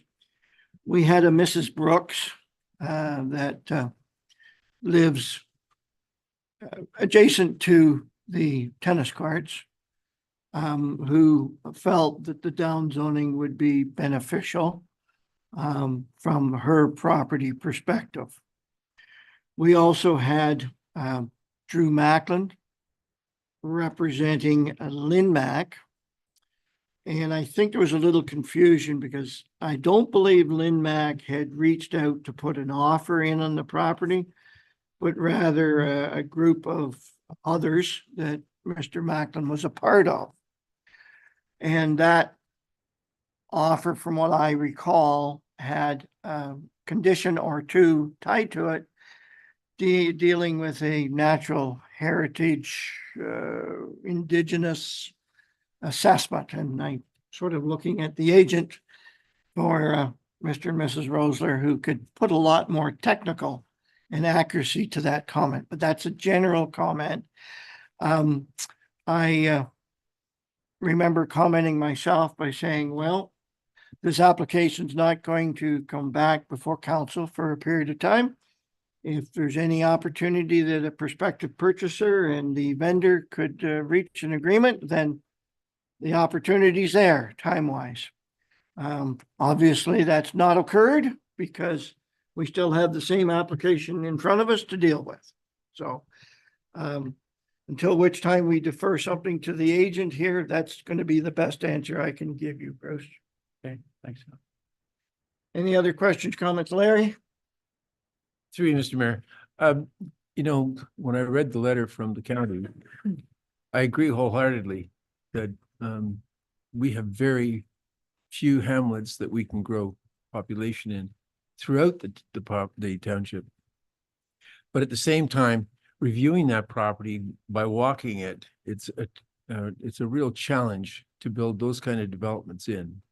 The other concern I have is Gore's Landing is a very small community, and be it that property is sort of the outskirts of it, if you will. There's very little servicing for that community in terms of, you know, store. They're having problems running that store there, I think. So on the one hand, I agree with the county that we should be developing. We need additional tax base to help us through the hard times. But at the second time, I don't think we can hold up Mr. Rosler any longer with this type of development. So again, I'm confused about it too, but I think it comes down to the fact that he's tried, we've tried, and I think we need to move on. Thank you, Larry. Any other comments, Mark? I have mixed feelings, much like the rest, I think, on council, and on this one, I look at it's been a plan of subdivision for a number of years. It's never been developed. It's probably never going to be developed the way that it sits today. I mean, the land, as Larry's mentioned, topographic. I mean, it's not easy to develop.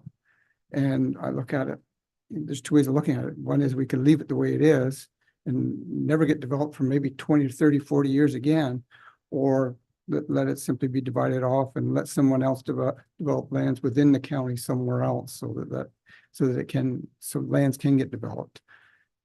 It's not going to benefit Hamilton Township. It may benefit the town of Cobourg, the town of Port Hope, or someone else, but end result is at least some lands get developed somewhere within the county. And they're only allowed so many lots, so they're probably going to take these away from Hamilton Township and give them somewhere else, would be my guess. Any further questions or comments? I have a couple for Jennifer, if I might.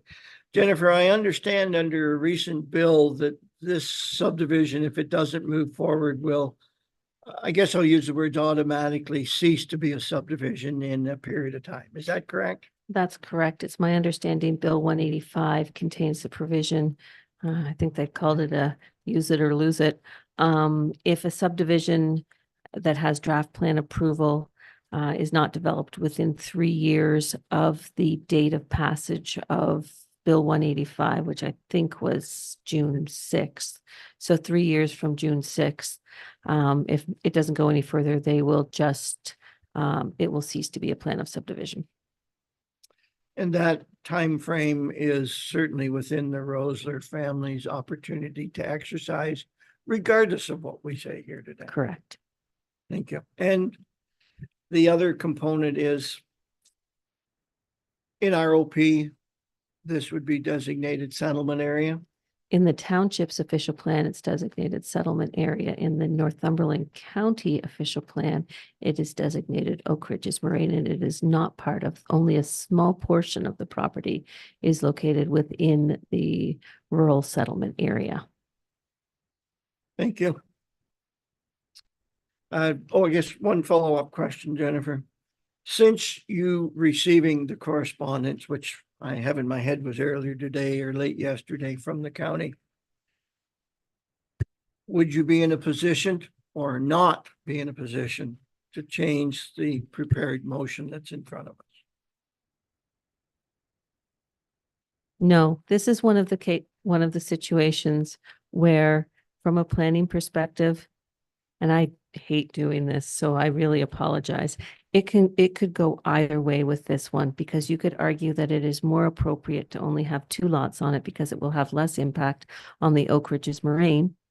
Or this is within, on the other hand, it's in a designated settlement area and it helps the municipality achieve its housing goals. So it is one of those ones where if you were at a board hearing, it could go both ways. It's very challenging. So, and in light of the fact, I guess, that Bill 185 contains the sunset clause, if Mr. Rosler sat on this property for 3 years, the subdivision will cease to exist anyways. So I Thank guess you. that weighs it slightly in that side's advantage. It may be a little inappropriate, but I could turn to the agent and say, would you like to provide comment? If you don't wish to, we can move forward and make a decision here. I just wanted to make one comment because the letter that I circulated, I forgot to mention that if you looked at the map, there is a hydro line that goes straight through the center of the main property, which is, in addition, is a change that would be to the subdivision plan. So when we said 15, 13, 15, 15, but now 2, so we lose 13 lots. There we go. That we haven't thought about the fact that people don't like to live under hydro lines. So the change may be even less. You might be losing even less than you may be only losing, Potential 8, lots. 9 lots. Yeah. The potential But lots are affected by the hydro line. Understood. Thank you. Back to council committee here. Do we have any further questions? I'll read the prepared motion. That bylaw 2024-29 being a bylaw to amend the land use control bylaw to adopt zoning bylaw 06-24 be given first, second, and third reading and finally passed this 18th day of June of 2024. Do I have a mover, please, and a seconder? Moved by Larry, seconded by Mark. Any follow-up questions or comments? All those in favor of the motion? Carried. Thank you.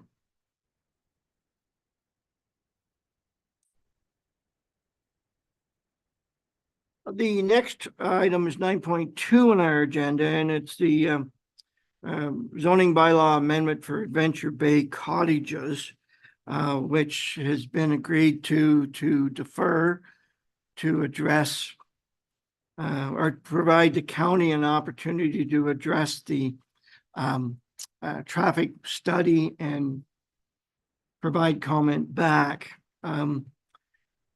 The prepared motion is I'm going to suggest an alteration to the prepared motion, and I'm going to read it as a opportunity to defer. And do I have a mover and a seconder to that? John, Larry, all those in favor? Carried. Thank you. Daphne, I'm turning to you to make sure the wording is appropriate. I know the intent to defer is there, so please add some language to it if needed without changing any meanings. 9.3 on our agenda, zoning bylaw amendment 08-24, Simon. Prepared motion that bylaw 2024-37 being a bylaw to amend the land use control bylaw to adopt zoning bylaw 08-24 be given first, second, and third reading, finally passed this 18th day of June. I'm a mover, please. Larry, seconder, Bruce. Questions or comments? All those in favor? Carried. Thank you. 9.4, McCarthy Chernick.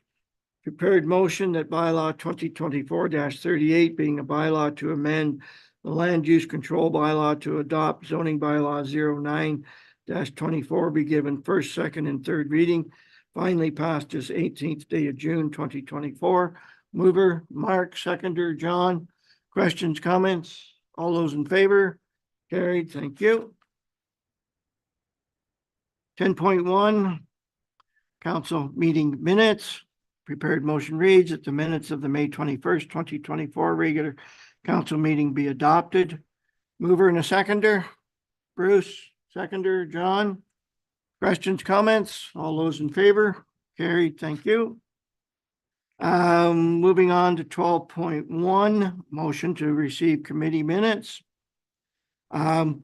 That the agenda items 12.2 to 12.6 of the June 18th, 2024 council meeting agenda be received for information. Moved by Mark, seconded by Larry. Questions or comments? All those in favor? Carried. Thank you. 13, Public Works and Infrastructure. Staff are here with us. Material shortage surcharge for a 1922. Yeah, a 2022 truck. Lucas, the floor is yours if you want to give us the highlights, please. So good afternoon, Mayor and Council. The report is in front of you through discussions with obviously our local supplier. A lot of information is there. I'm here to answer any further questions, and yeah. Thank you, Lucas. Any questions, comments? Lucas, I was taught at a very young age that when you meet someone 50-50, there is no winner, there is no loser. No, and I mean, we, like you meant in the report, I mean, we're in a unique situation, right? We get one bidder, one supplier, they deliver parts to us every day, so we were willing to split the cost, so we'll move on. It's a position I wish we weren't in, but I understand what you've accomplished for us there, Lucas. Okay, so the motion is that council approves an additional expense of $4,770 regarding additional material costs from tender Public Works 2022-02 to be funded from the Roads, Vehicle, and Equipment Reserve. Moved by John, seconded by Bruce. Questions, comments? All those in favor? Carried. Thank you. Corporate Services, 15.1. Prepared motion that the council receives report CD 2024-05, agreement with Cobourg Public Library for library services within the Township of Hamilton for information, and that the agreement for library services between the Township of Hamilton and the Cobourg Public Library Board be renewed for the years 2024 through to 2027, inclusive on the terms set out in the report, and further that staff be directed to bring forward a bylaw for consideration to authorize, execute, executive on the agreement between Corporation of the Township of Hamilton and Cobourg Public Library. After my stumbling, is there a mover and a seconder, please? Larry, Bruce, all those in favor? Questions, please? Or a comment. I'd just like to say that last thing I want to do is lose the Cobourg Library. I think it does a great job for us. But the one concern I do have is how they're going to be billing us in the future, and they've mentioned that they'd like to do it when we do budgets and so forth, but can we put a time frame in there to when they have that to us? So that gives us some time to either negotiate or have it before our budget process takes place, so we have those numbers. I didn't see it in there, but. Larry, I believe, has a response. I think Nezrat and Tammy Robinson had and also Daphne were discussing those issues, and and unfortunately Nezrat's not here today, so she can maybe confirm more of the details about the billings, etc. Yeah, okay. So- As long as we get it before our Yeah. budget takes place, it'd be nice to know those Yeah, and I numbers. think that would be the case. I don't believe we need a motion on this, but through our staff, can we get a follow-up bit of information for clarity? Maybe add it to our agreement. That's Understood. We have a motion on the floor with a slight amendment to it. All those in favor? Carried, thank you. 17.1, prepared motion that the agenda item 17.2 to 17.4 on the June 18th, 2024 regular council meeting agenda be received. I have a mover and a seconder, please. Moved by John, seconded by Larry. Questions or comments? All those in favor? Carried, thank you. Item 18 being our open air burning bylaw. We do have staff here with us. We do have a prepared motion that bylaw 2024-32, being a bylaw to regulate open air burning, be given a first, second, and third reading and finally passed this 18th day of June of 2024. Can I have a mover, please? Larry, John, any questions or comments? Our staff are here. Was it Bruce? Mark? Larry and John. Oh, you're- He was third spot. John, question, comment? Just a comment through your worship, just to say that it's a very detailed and very long bylaw. But it is greatly detailed. Thank you. I think Mr. Robinson has an overtone that simplification would be okay in future. Just interpreting. Okay, we've got a mover and a seconder. We got our comments over with. All those in favor? Carried, thank you. 18.2, authorization to execute library contract. By the motion reads that bylaw 2024-33, being a bylaw to authorize execution of a contract with the Cobourg Public Library, be given first, second, and third reading and finally passed this 18th day of June. Mover and a seconder, please. Moved by Bruce, seconded by John. Questions, comments? All those in favor? Carried, thank you. 18.3, establish Animal Services Reserve Fund. Prepared motion that bylaw 2024-39, being a bylaw to establish the Animal Service Reserve Fund, be given first, second, and third reading and finally passed this 18th day of June 2024. Mover and a seconder. Larry, Mark, questions or comments? All those in favor? Carried, thank you.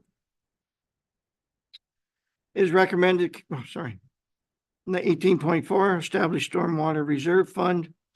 Prepared motion reads that bylaw 2024-40, being a bylaw to establish Stormwater Reserve Fund, be given first, second, and third reading and finally passed this 18th day of June 2024. Mover and a seconder. John, seconder. Bruce, any questions or comments?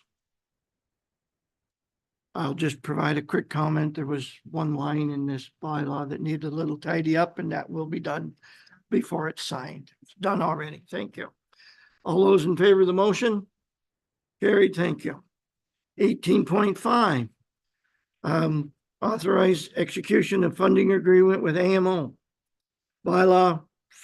Motion reads that bylaw 2024-42, being a bylaw to authorize the mayor and treasurer to execute a funding agreement with AMO, be given first, second, and third reading and finally passed this 18th day of June 2024.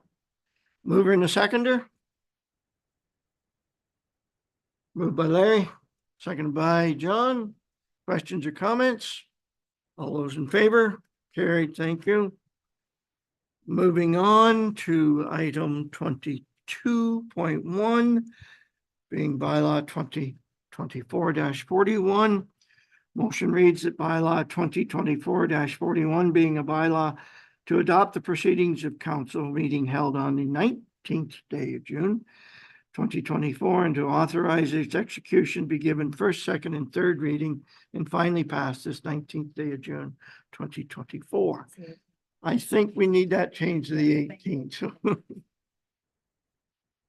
A motion, please. Seconder, moved by John, seconded by Larry. All those in favor? Carried. Thank you. Motion to adjourn the regular council meeting held on June 18th, 2024 be adjourned at 3:27 p.m. Mover and a seconder, Mark and Bruce. Thank you all.